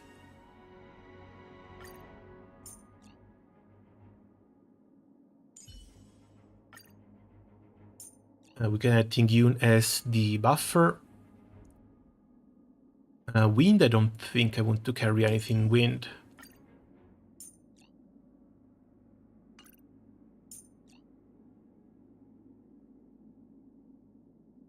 I don't really have decent wind supports outside of Bronya, so let's try something like this. Maybe change your light cone from Dance Dance Dance to the one that actually buffs attack.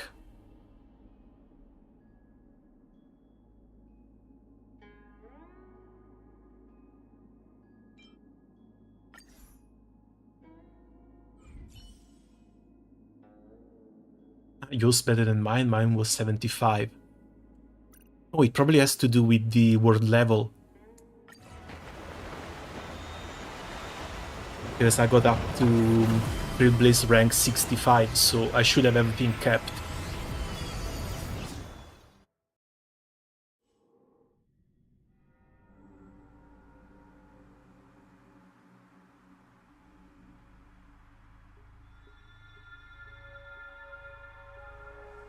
Oh yeah?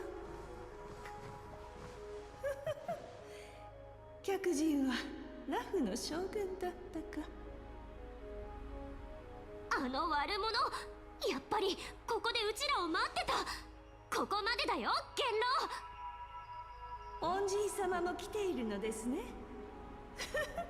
焦らずとも身支度が終われば会いに行きますよ。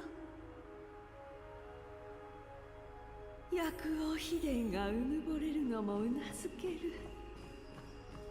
この剣木は確かに生を作り出す力を持っている。諸君、くれぐれも気を抜かないように。Can I actually use items here? Because I don't have any skill points and I do want to buff before the fight starts.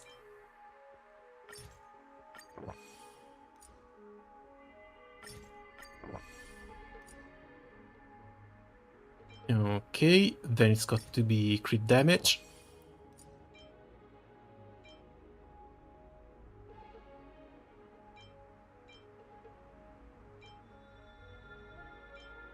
Let's go for defense instead of max HP. And we should be ready to go. 気迫を示せ。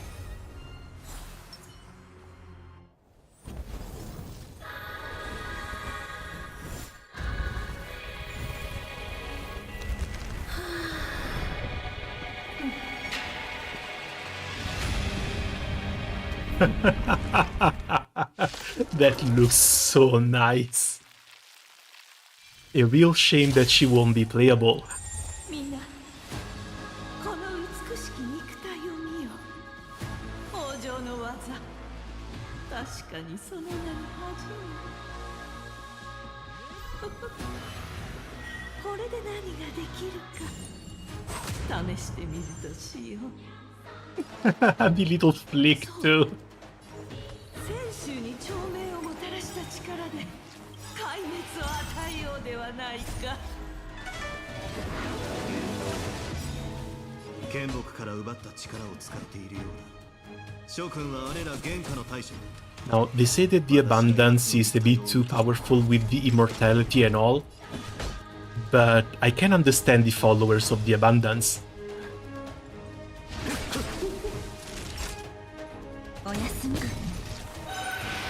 し合いましょう。大言を吐き寄って剣木が生み出したこの尊き体を打つなどわらわにとってこの場にいる全員が虫けらに等しいというのに。 Gives me Astaroth vibes, not in how she looks, but how she acts. 気をつけろ。なのか。輪を持って尊しとなす。ま、ほんの気持ちよ。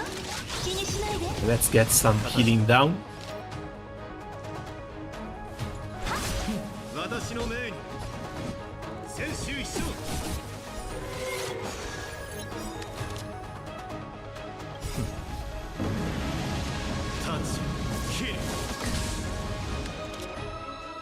我に力を。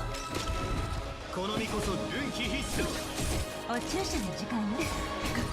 そう逃げてみるがよい。鶴ごとき切り落とせばよい。強がりよって。我々はとうに嵐に踏み入った守るべき者のために打ち崩せ。千秋一生。命よ生い茂る悪い子ね。お薬の時間よ。輪を持って尊しとし。平気よ。その陰謀は実現し They ない。 really knew what they were doing with this boss, because they jiggle when you hit them. 排除する。虫けらを潰すのに持つ星ほど適したものはない。宇宙のすべては壊滅を迎える。 Oh, phase 2 already. 北条も遵守も例外なくな。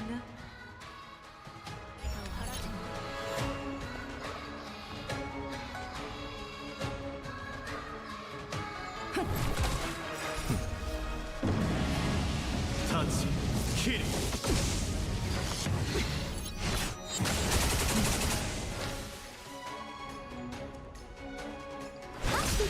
千の珍奇を持って必死動機。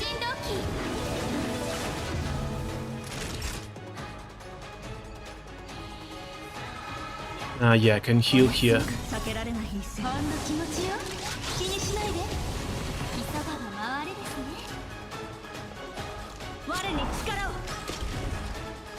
Yeah, the music is pretty damn good too. 運気必須。 I think I still preferred Kokolia's theme though. 炭鉱殿。あとは任せた。勝利を手にしたと思ったか、元老。 What?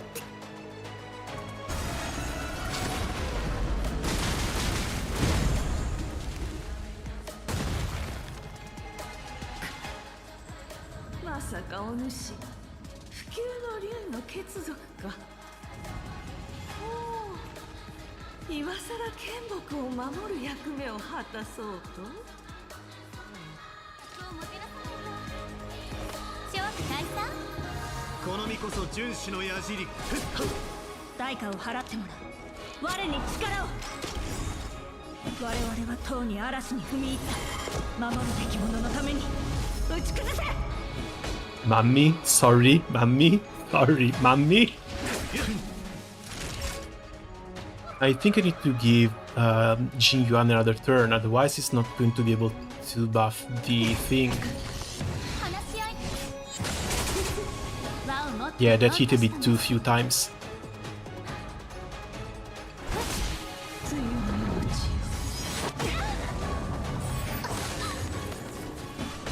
And she killed Ting Yuan.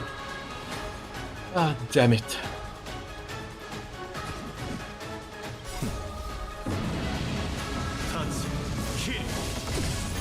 私たちを虫けらと言ったね。元老、虫けらとほぼ互角に戦っている君も絶滅大軍の中では初めてなんじゃないか。 Oh, and also she is one of 7 Ravagers. 他の絶滅大君にも会ってみたいという意味か。 They really went all out with the design. お主らにその機会は訪れない。 Yeah, I think this is going to be it though. Everyone's a bit too low. And that's game over. Damn it.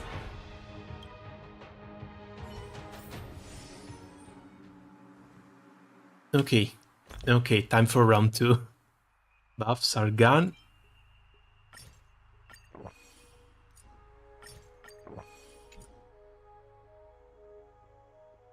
She moves 3 times in phase 3. Dude, that hurts so much.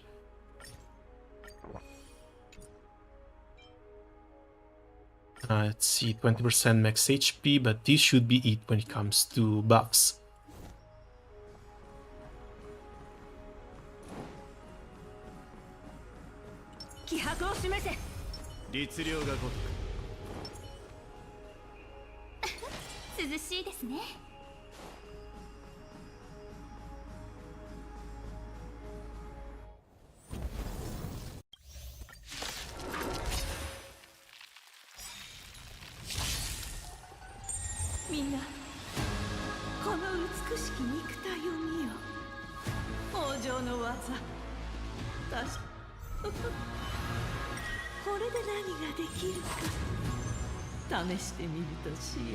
Worst part is phase 2 and pre-flower, which basically reduce your max health by 33%.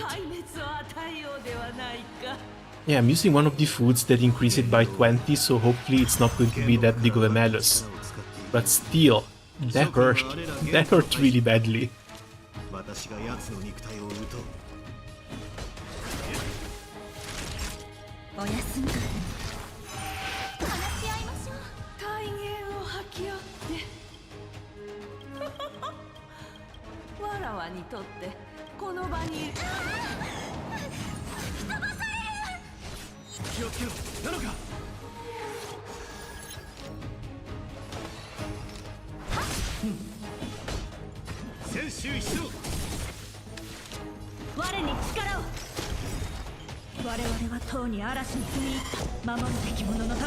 I should be safe for another turn.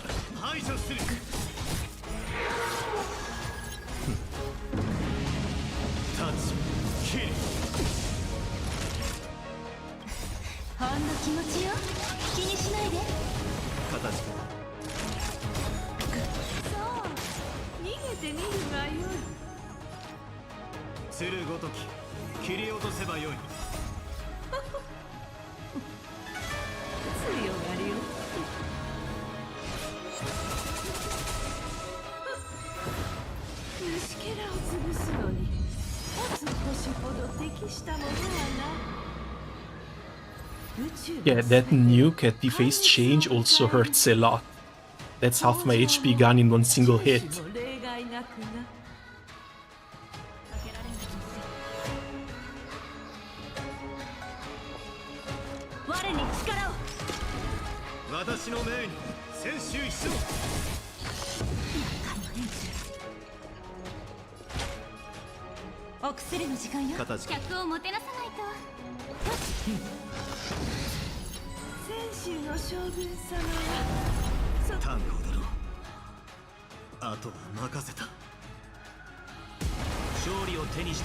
Hello again, hello Basil, welcome back.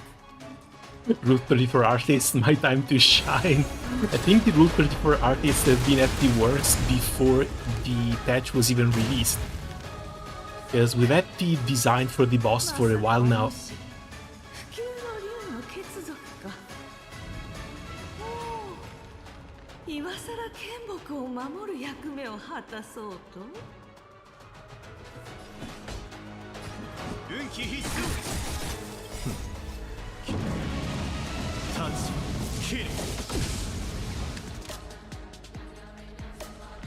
Okay, 1 point left. Natasha should move before and she should have enough energy to heal, so should be fine doing this.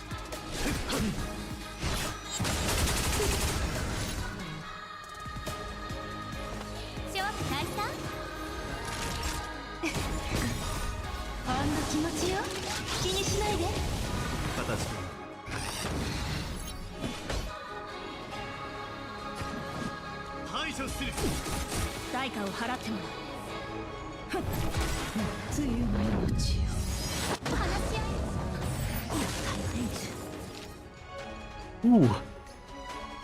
We enter phase 3 with Bronya alive at 132 HP. This might be the last buff she does.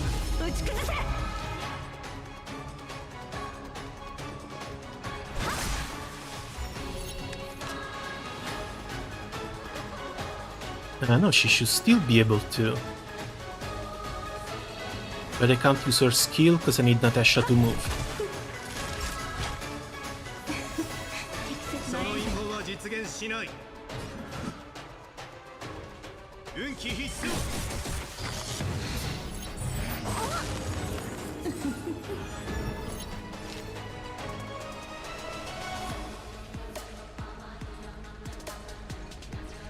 Okay, if I break her, we go to phase 3. But no, we go to phase 3 regardless, because then the avatar moves. Can I actually not save you?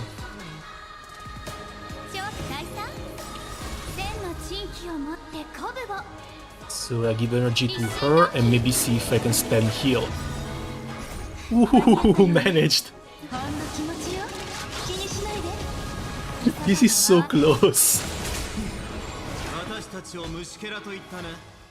元老、虫けらとほぼ互角に戦っている君も絶滅大軍の中では初めてなんじゃないか。それはつまり他の絶滅大軍にも会ってみたいという意味か。残念だ。お主らにその機会は訪れない。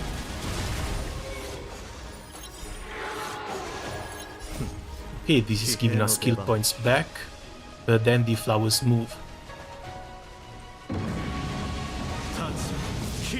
I need to pray that the flowers only play around skills and not actually dealing damage.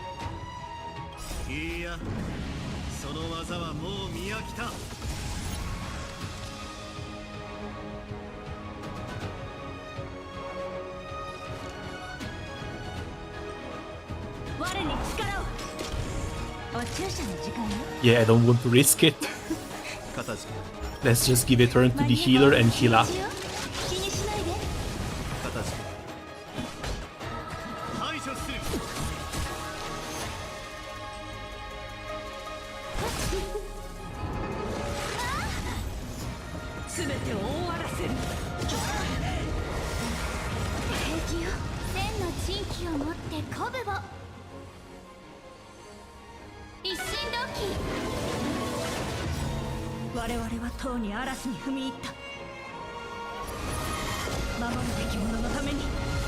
I'm buffing Natasha more than I am buffing Jin Yuan. All speed and energy just to keep healing.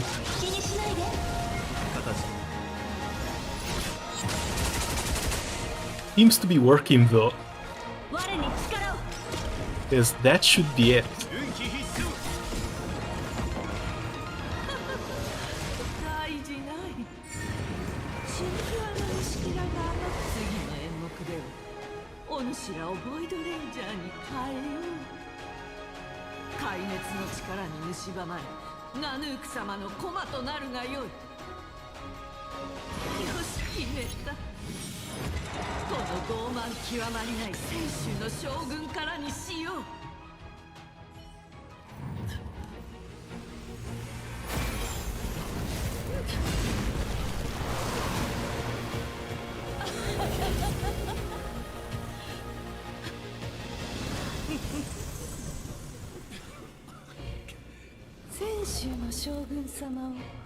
ボイドレンジャーに変えたらラフで2人来来が起きるだろうか。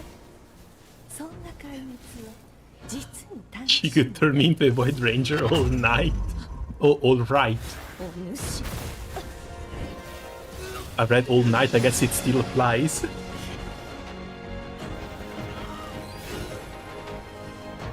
タンク今だ。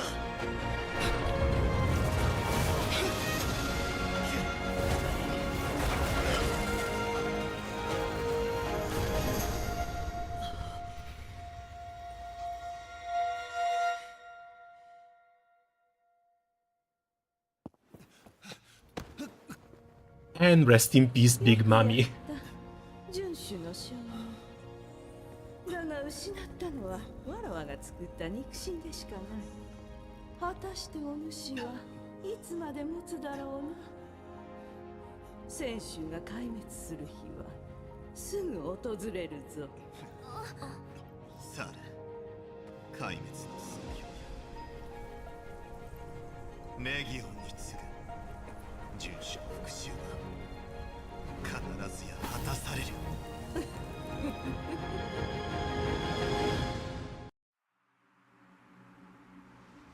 ケイゲン、大丈夫？ That was a fantastic fight if I ever saw one. なんとかね。相変わらず息が合っているようだ。私たち。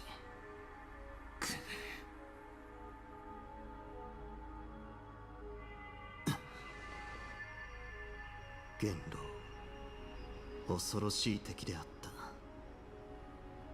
もし彼女が壊滅の力を私の体内に注ぎ込み、私をボイドレンジャーに変えようとしていなければ、これも炭鉱殿のおかげだ。君の見事な一撃が私と緊密につながっていた元老に重傷を負わせ。そういうことだったんだ。炭鉱が槍であんたを刺した時はびっくりしたんだから。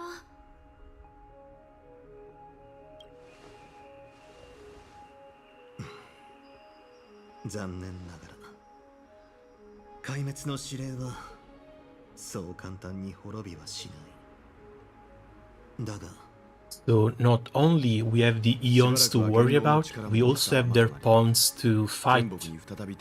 And Nanook of the Distraction apparently has 7. 正確の封印作業にはまだ時間がかかるだろうが。 That's going to be a hell of a lot of bosses. But if they roll like this, man, am I looking forward to them. 私は眠気が。ちょっとケイゲン、目を開けて。こんなとこで寝たらダメだよ。ねえ、起きてってば。A few moments later, Fujuan and the Cloud Knights arrived. A Starskiff was ready to... didn't finish.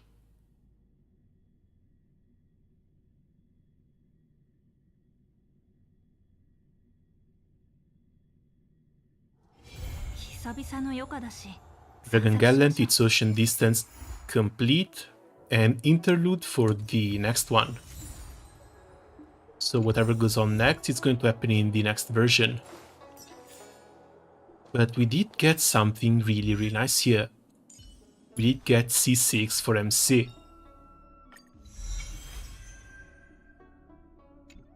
Up to 30% more defense just on basic attacks alone.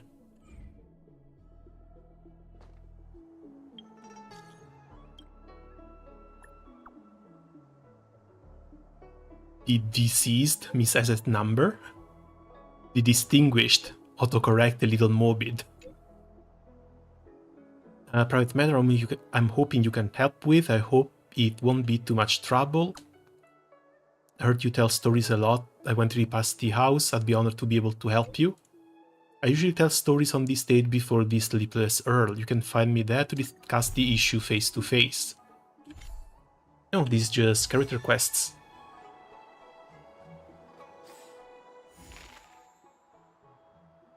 I guess it's this thing with Tales of the Fantastic.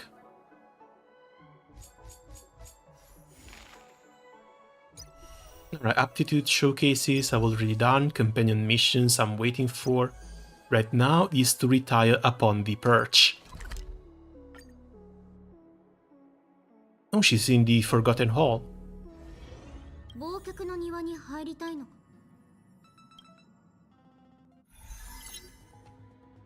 Voyage of Nevis.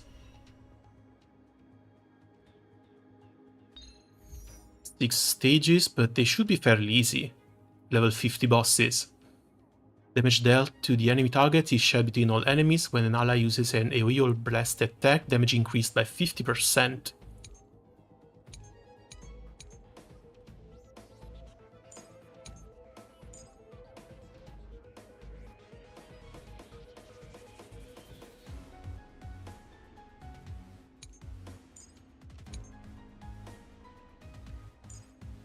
I really don't know what to bring here, but the enemies are level 50, so it really shouldn't matter.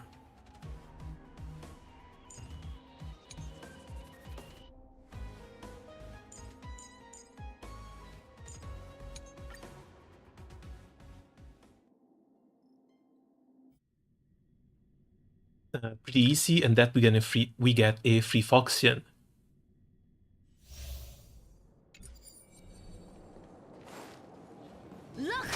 Yeah, it should be. I mean, this stuff should be geared towards early game players to help them get a free 4-star for the future. One thing I'm wondering about is whether this content is actually permanent. Because if it is permanent and we can get more of this sort of characters like this for free, that's actually a really nice feature. Other Fox Lady, am I missing something? They released a second Fox Lady as a buffer. They released her last patch, but this patch they made her free to play. You need to complete a series of challenges here in this realm. That if this stays permanent, yeah, that's a pretty good free buffer too. Not only that, she's an imaginary character, so she's a free 4-star imaginary breaker.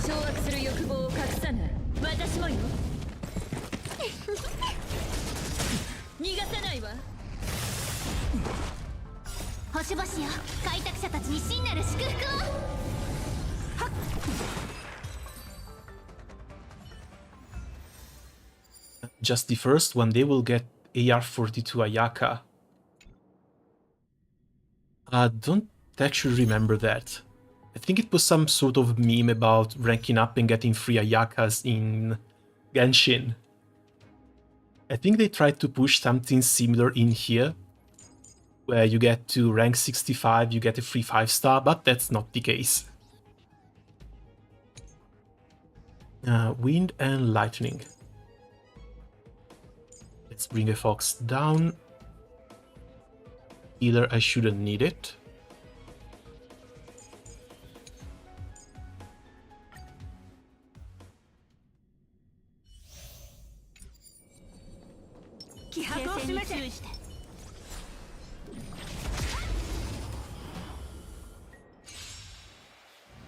The problem now is just farming up materials.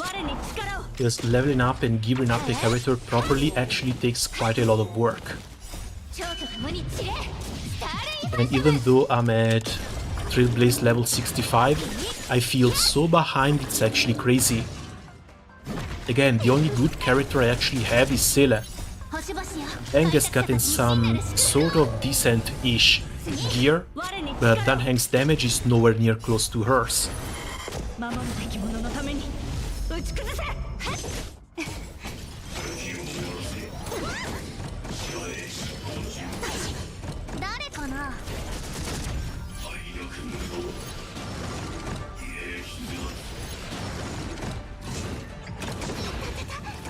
I don't know, Jing Yuan is really good, but Jing Yuan I have no gear for.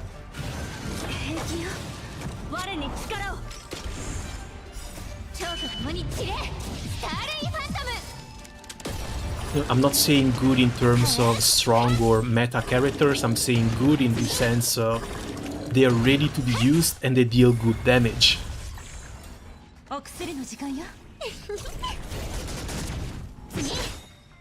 蝶と共に散れスターレインファン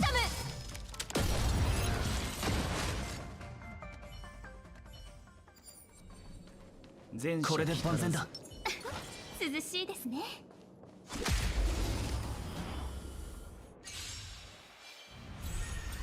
諸悪退散一心同期。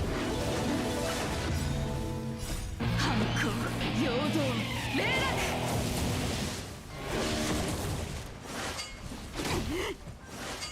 Being at the R49 for a month now, I don't know. You should still be able to level up fairly fast. Especially if you've been skipping out or missing out on stuff. Exploration alone should have plenty of chests. And each of them gives some Trailblaze experience.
Oh, and these also give you more of the afterglows. So you can actually buy some more relics with this. Not relics, light cones.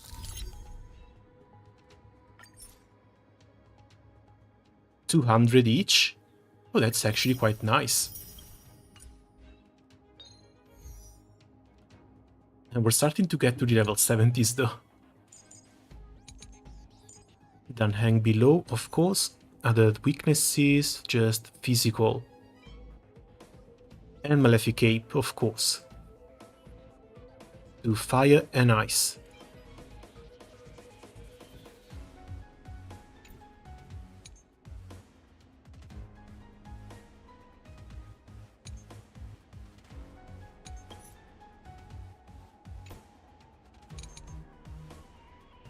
I don't really want to run a full Turtle team down here though. I think I could use March 7th, could use MC as well. But if I run those two, I should not be needing a healer, so let's try like this. All weak to Quantum.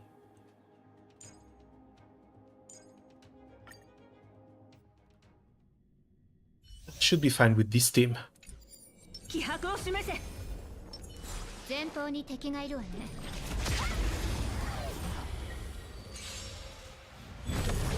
誰かな。代価を払ってもらう。我に力を。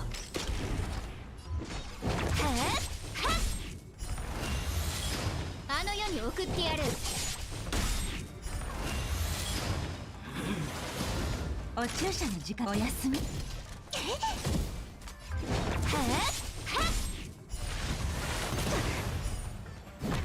礼儀がなってないわ。それ。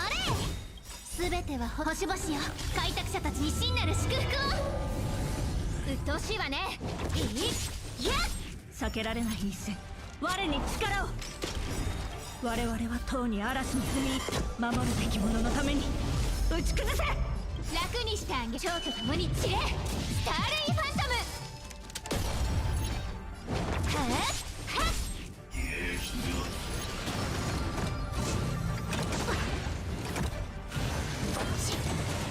悪い子ね。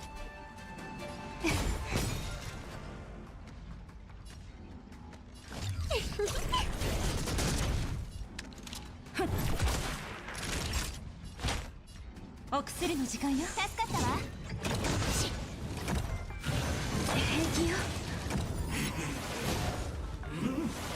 Okay, having the healer locked out, I actually don't mind too much.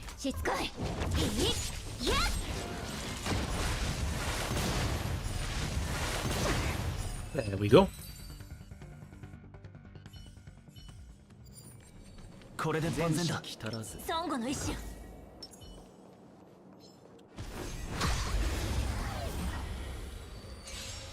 As long as they don't mess with Sela, it should all be okay.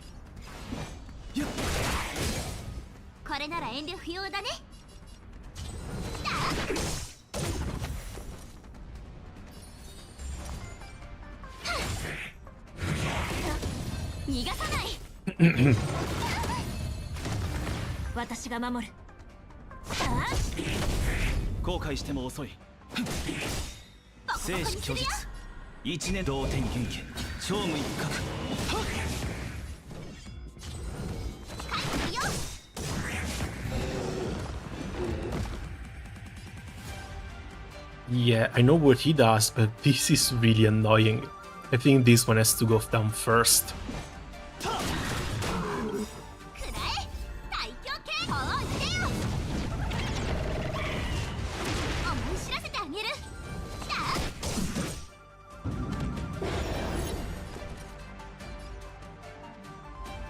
Can I maybe try and tank it? Just put everything on MC.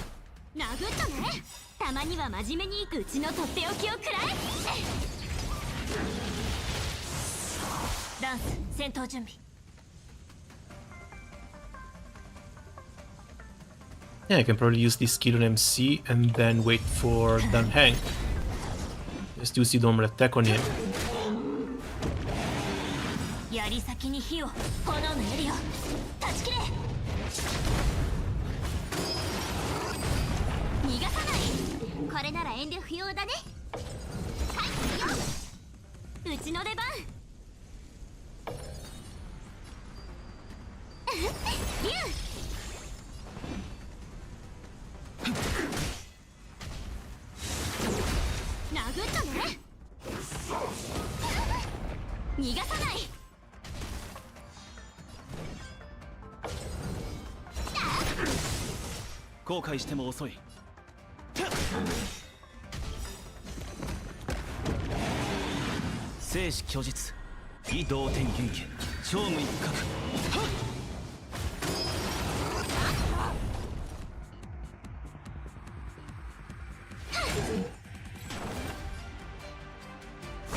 Okay, we should still be fine. That guy went in break.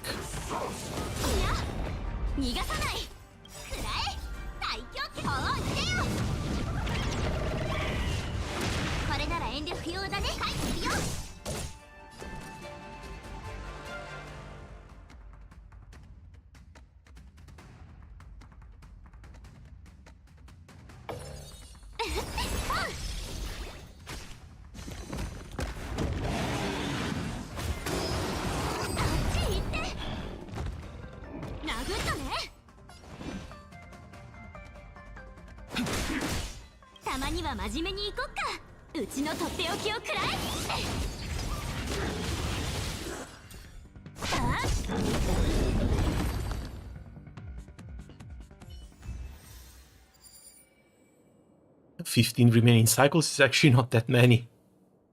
I really need to gear up my team properly.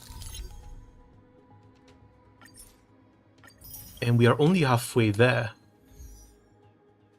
Level 80 weak to Quantum, level 80 weak to Quantum, Ice and Fire.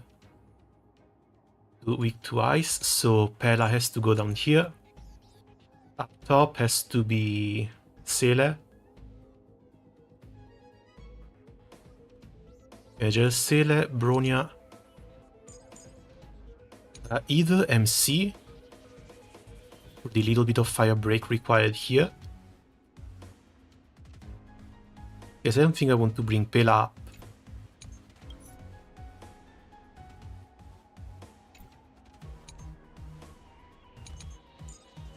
Likely Asta bottom, that's attack up and defense down. But I don't have a proper fire damage dealer, nor a proper ice one. Yeah, this might be a little bit difficult. Let's try Danheng, Pela, Asta, and a healer.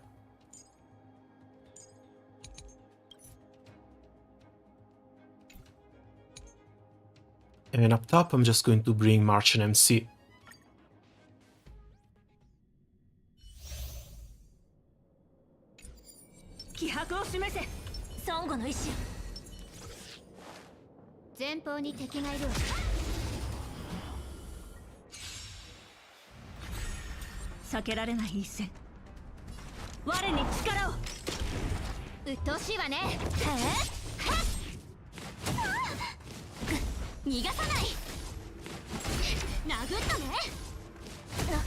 Do you have Clara? No, I don't.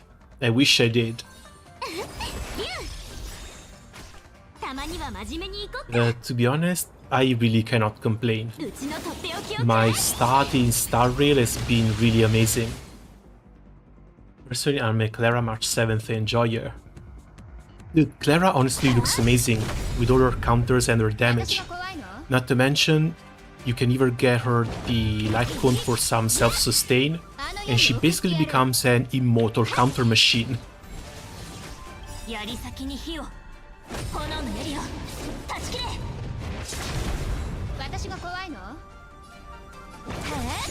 I've seen her in action in some simulated universe stages, and she looks really amazing.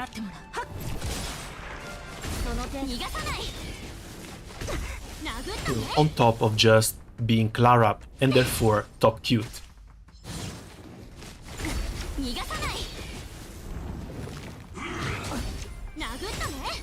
Oh, it's 2. Okay then.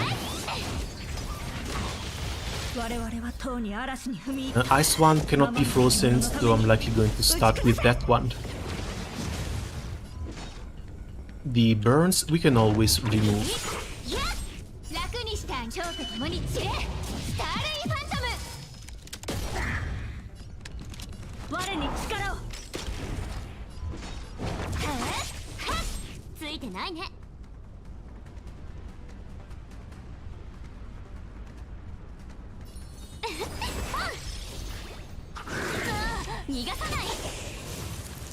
I've yet to get any gacha light cones. I wonder how much I'm missing out on. To be honest, most of them look pretty decent. They are basically made for the basic characters, which is why they are also freely available in the shop. Getting one is going to take a while though. I haven't spent too many of the resources you get from the gacha, but I'm still somewhere in the 250 range, so maybe halfway there.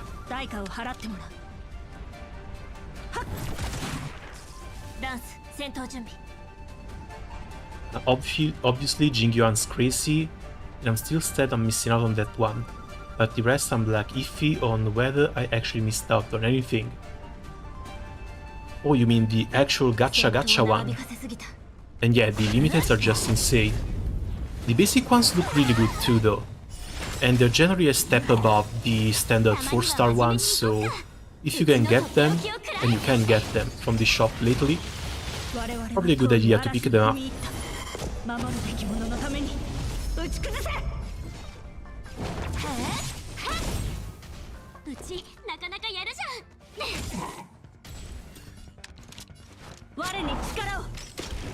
So far I've gotten the Bronya one from the gacha, and it's been a pretty decent upgrade compared to what she was using before.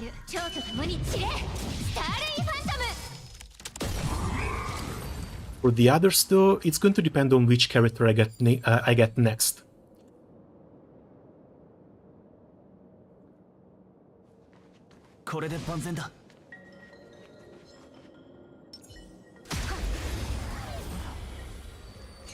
Because I think the Clara one might also be really nice for Jingliu. If Jingliu really consumes health to do damage.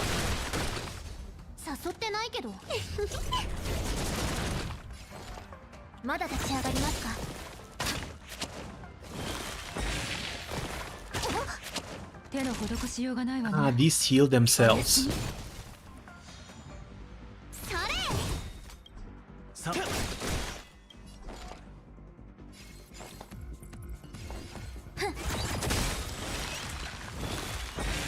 敵データ収集捕獲マーク起動愉快な反撃の時間です。手の施しようがないわね。 Oh, also, speaking of light cones, you see the light cones you get from Memory of Chaos? Not Memory of Chaos, sorry, Simulated Universe. Apparently they're going to add new ones in later patches, so it might be a good idea to keep saving those tickets. 礼儀がなってないわ。誰かな。 Are you going to participate in the Tales of Arcarum event? Sure, just tomorrow. Today I wanted to do the storyline here, because I've been leaving it behind for a few days too many. 誘ってないけど。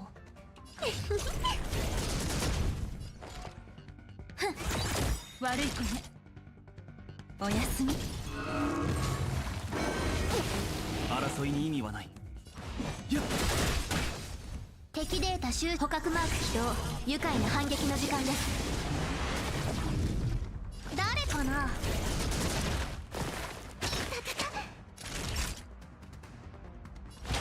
お薬の時間よ。敵ターゲットを確認。まだ立ち上がりますか。騒ぎを起こしたくはない。Come tomorrow, I need to do a little bit of a preparation for the next United fight, and that is likely going to be followed by which evoker I need to work on next, which directly links into farming the new event for evoker materials.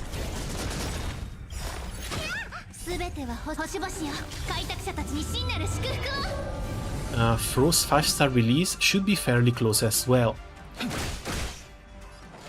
Don't think we had a proper date for that yet though.「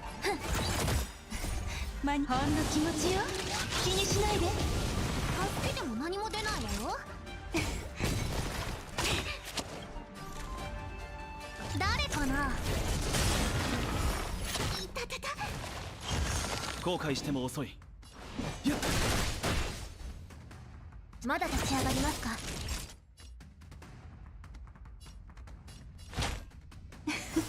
視野敵データ収集完了捕獲マーク起動愉快な反撃の時間です。 I thought the new guild war was water, so I started prepping for them, and then they announced it was to be, and then they announced it was going to be wind, and I was sad, more work.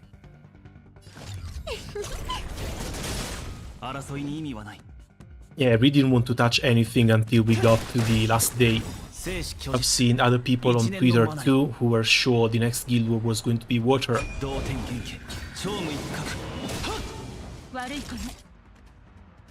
おやすみ。騒ぎを起こしたくはない。礼儀がなってないわ。すべては星々よ。開拓者たちに真なる祝福を。Phase 2 we read that debuffer. Actually not liking my odds here. 誘ってないけど誰かな。ほんの気持ちよ。気にしないで。助けても何も出ないわよ。Now, win preparation thankfully should not be that difficult for me. I already have both Eternals at level 150, so that's a lot less grind to go through. 礼儀がなってないわ。それ。お注射の時間よ。おやすみ。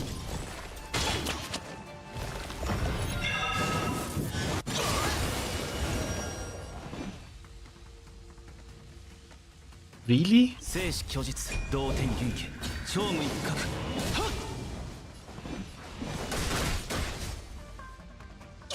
Okay, I should still be able to heal at least. お薬の時間よ。安心しろ。ほ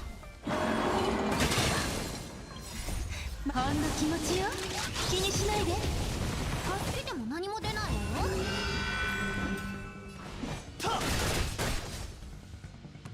誘ってないけどそれ。すべては星々よ。開拓者たちに真なる祝福を。騒ぎを起こしたくはない。生死虚実同天元家超無一角。礼儀がなってないわ。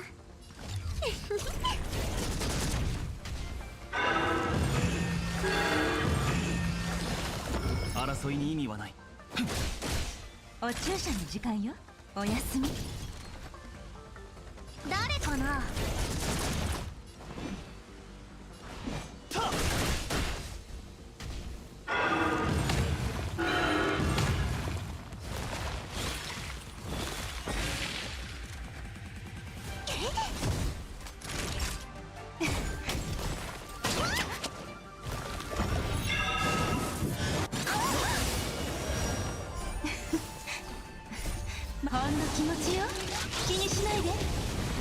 On the bright side, we're not getting one shot. On the not so bright side, I think we are already outside of the minimum requirements for 3 stars. おやすみ。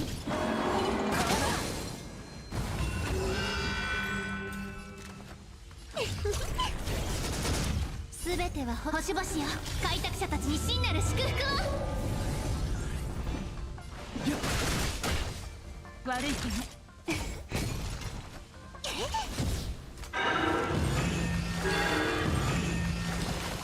騒ぎを起こしたくはない。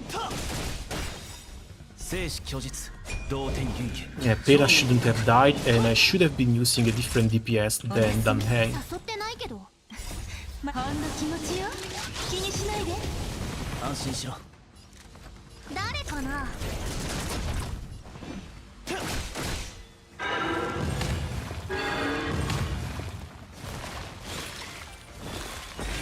争いに意味はない。お注射の時間よ。礼儀がなってない。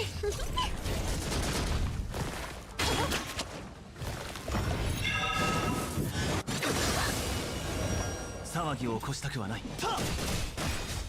生死虚実同天元家超無一角。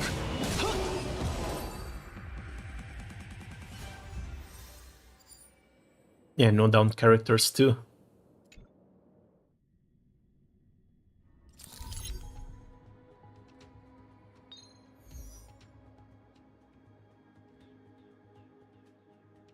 Level 85. Start of every cycle, summon 2 Marastrax Soldier or Abundant Sprite Golden Hounds. After the enemy is defeated, deal a set amount of damage to all enemies. So this too is very AoE-centric. This one prefers an ice DPS up top, while it's ice and fire down the bottom.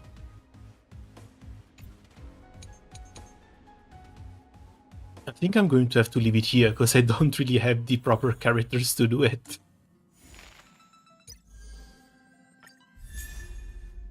Oh, but you only need... You don't need to clear all of these stages to do so. How absolutely stupid of me. They didn't... Yeah, they tell you. Clear stage 1 for Yukong.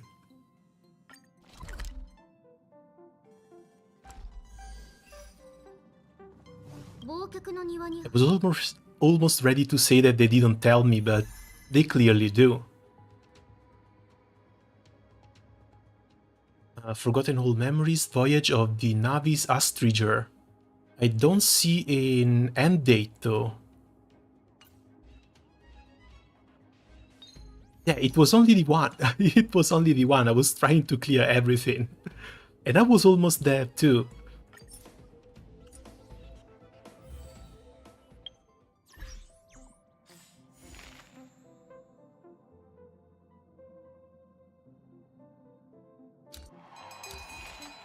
Oh, they took it out as well. So it might really just be permanent content, which is fantastic. Means that I'm not going to miss out on those rewards. Now, as for the Foxian beauties, first one is Ting Yun in here, and now we just got a Yukong.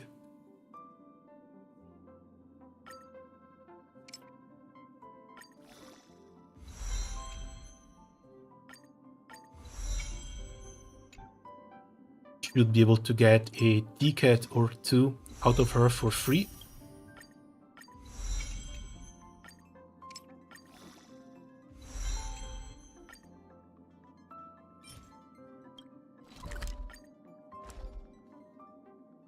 I think I enjoy Yukong design a little bit more. And she has a bigger personality.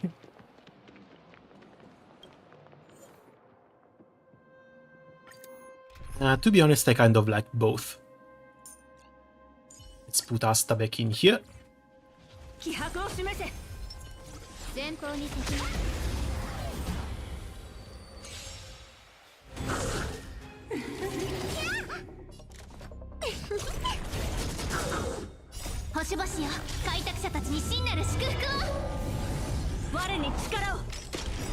And I think it might be time to do a couple of rounds for the speed gear too. Because that speed gear now goes on basically every support.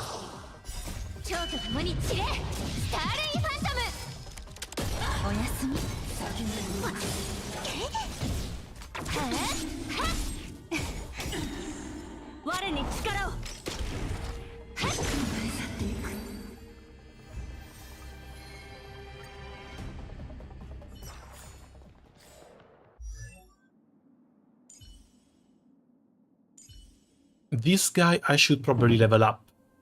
I do have a need for some ice damage. Either single target or AoE doesn't actually matter too much, but I do need some ice damage. Pela is not enough, and so is March 7th.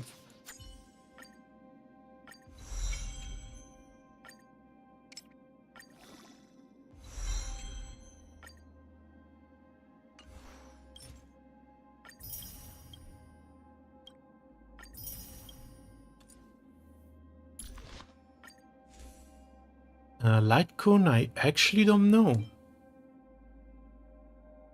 I think it's got to be either another Dance, if not Past and Future. This is for the next ally taking action though, so you need to speed tune her to another character.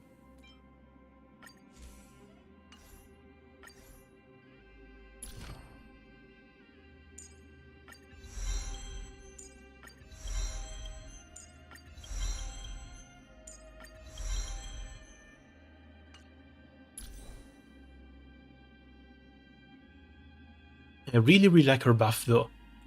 I can't wait to have enough materials to level her up. It's just that she's going to have to wait for a little bit.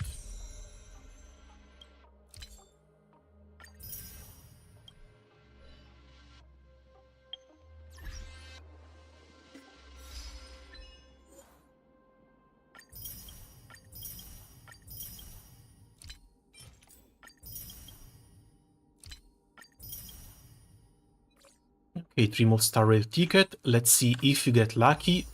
And then I think I will call it here for the day, because it is 11 PM.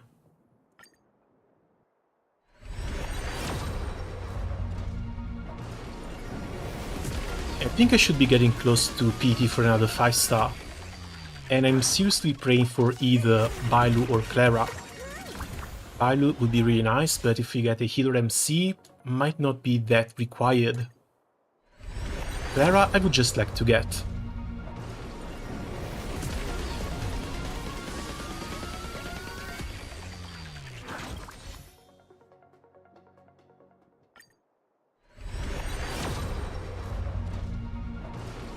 Okay, apparently today is not the day.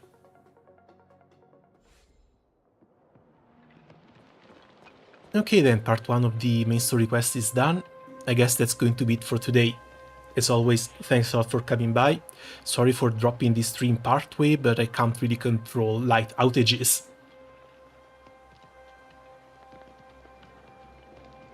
Again, good night and see you soon. Ciao!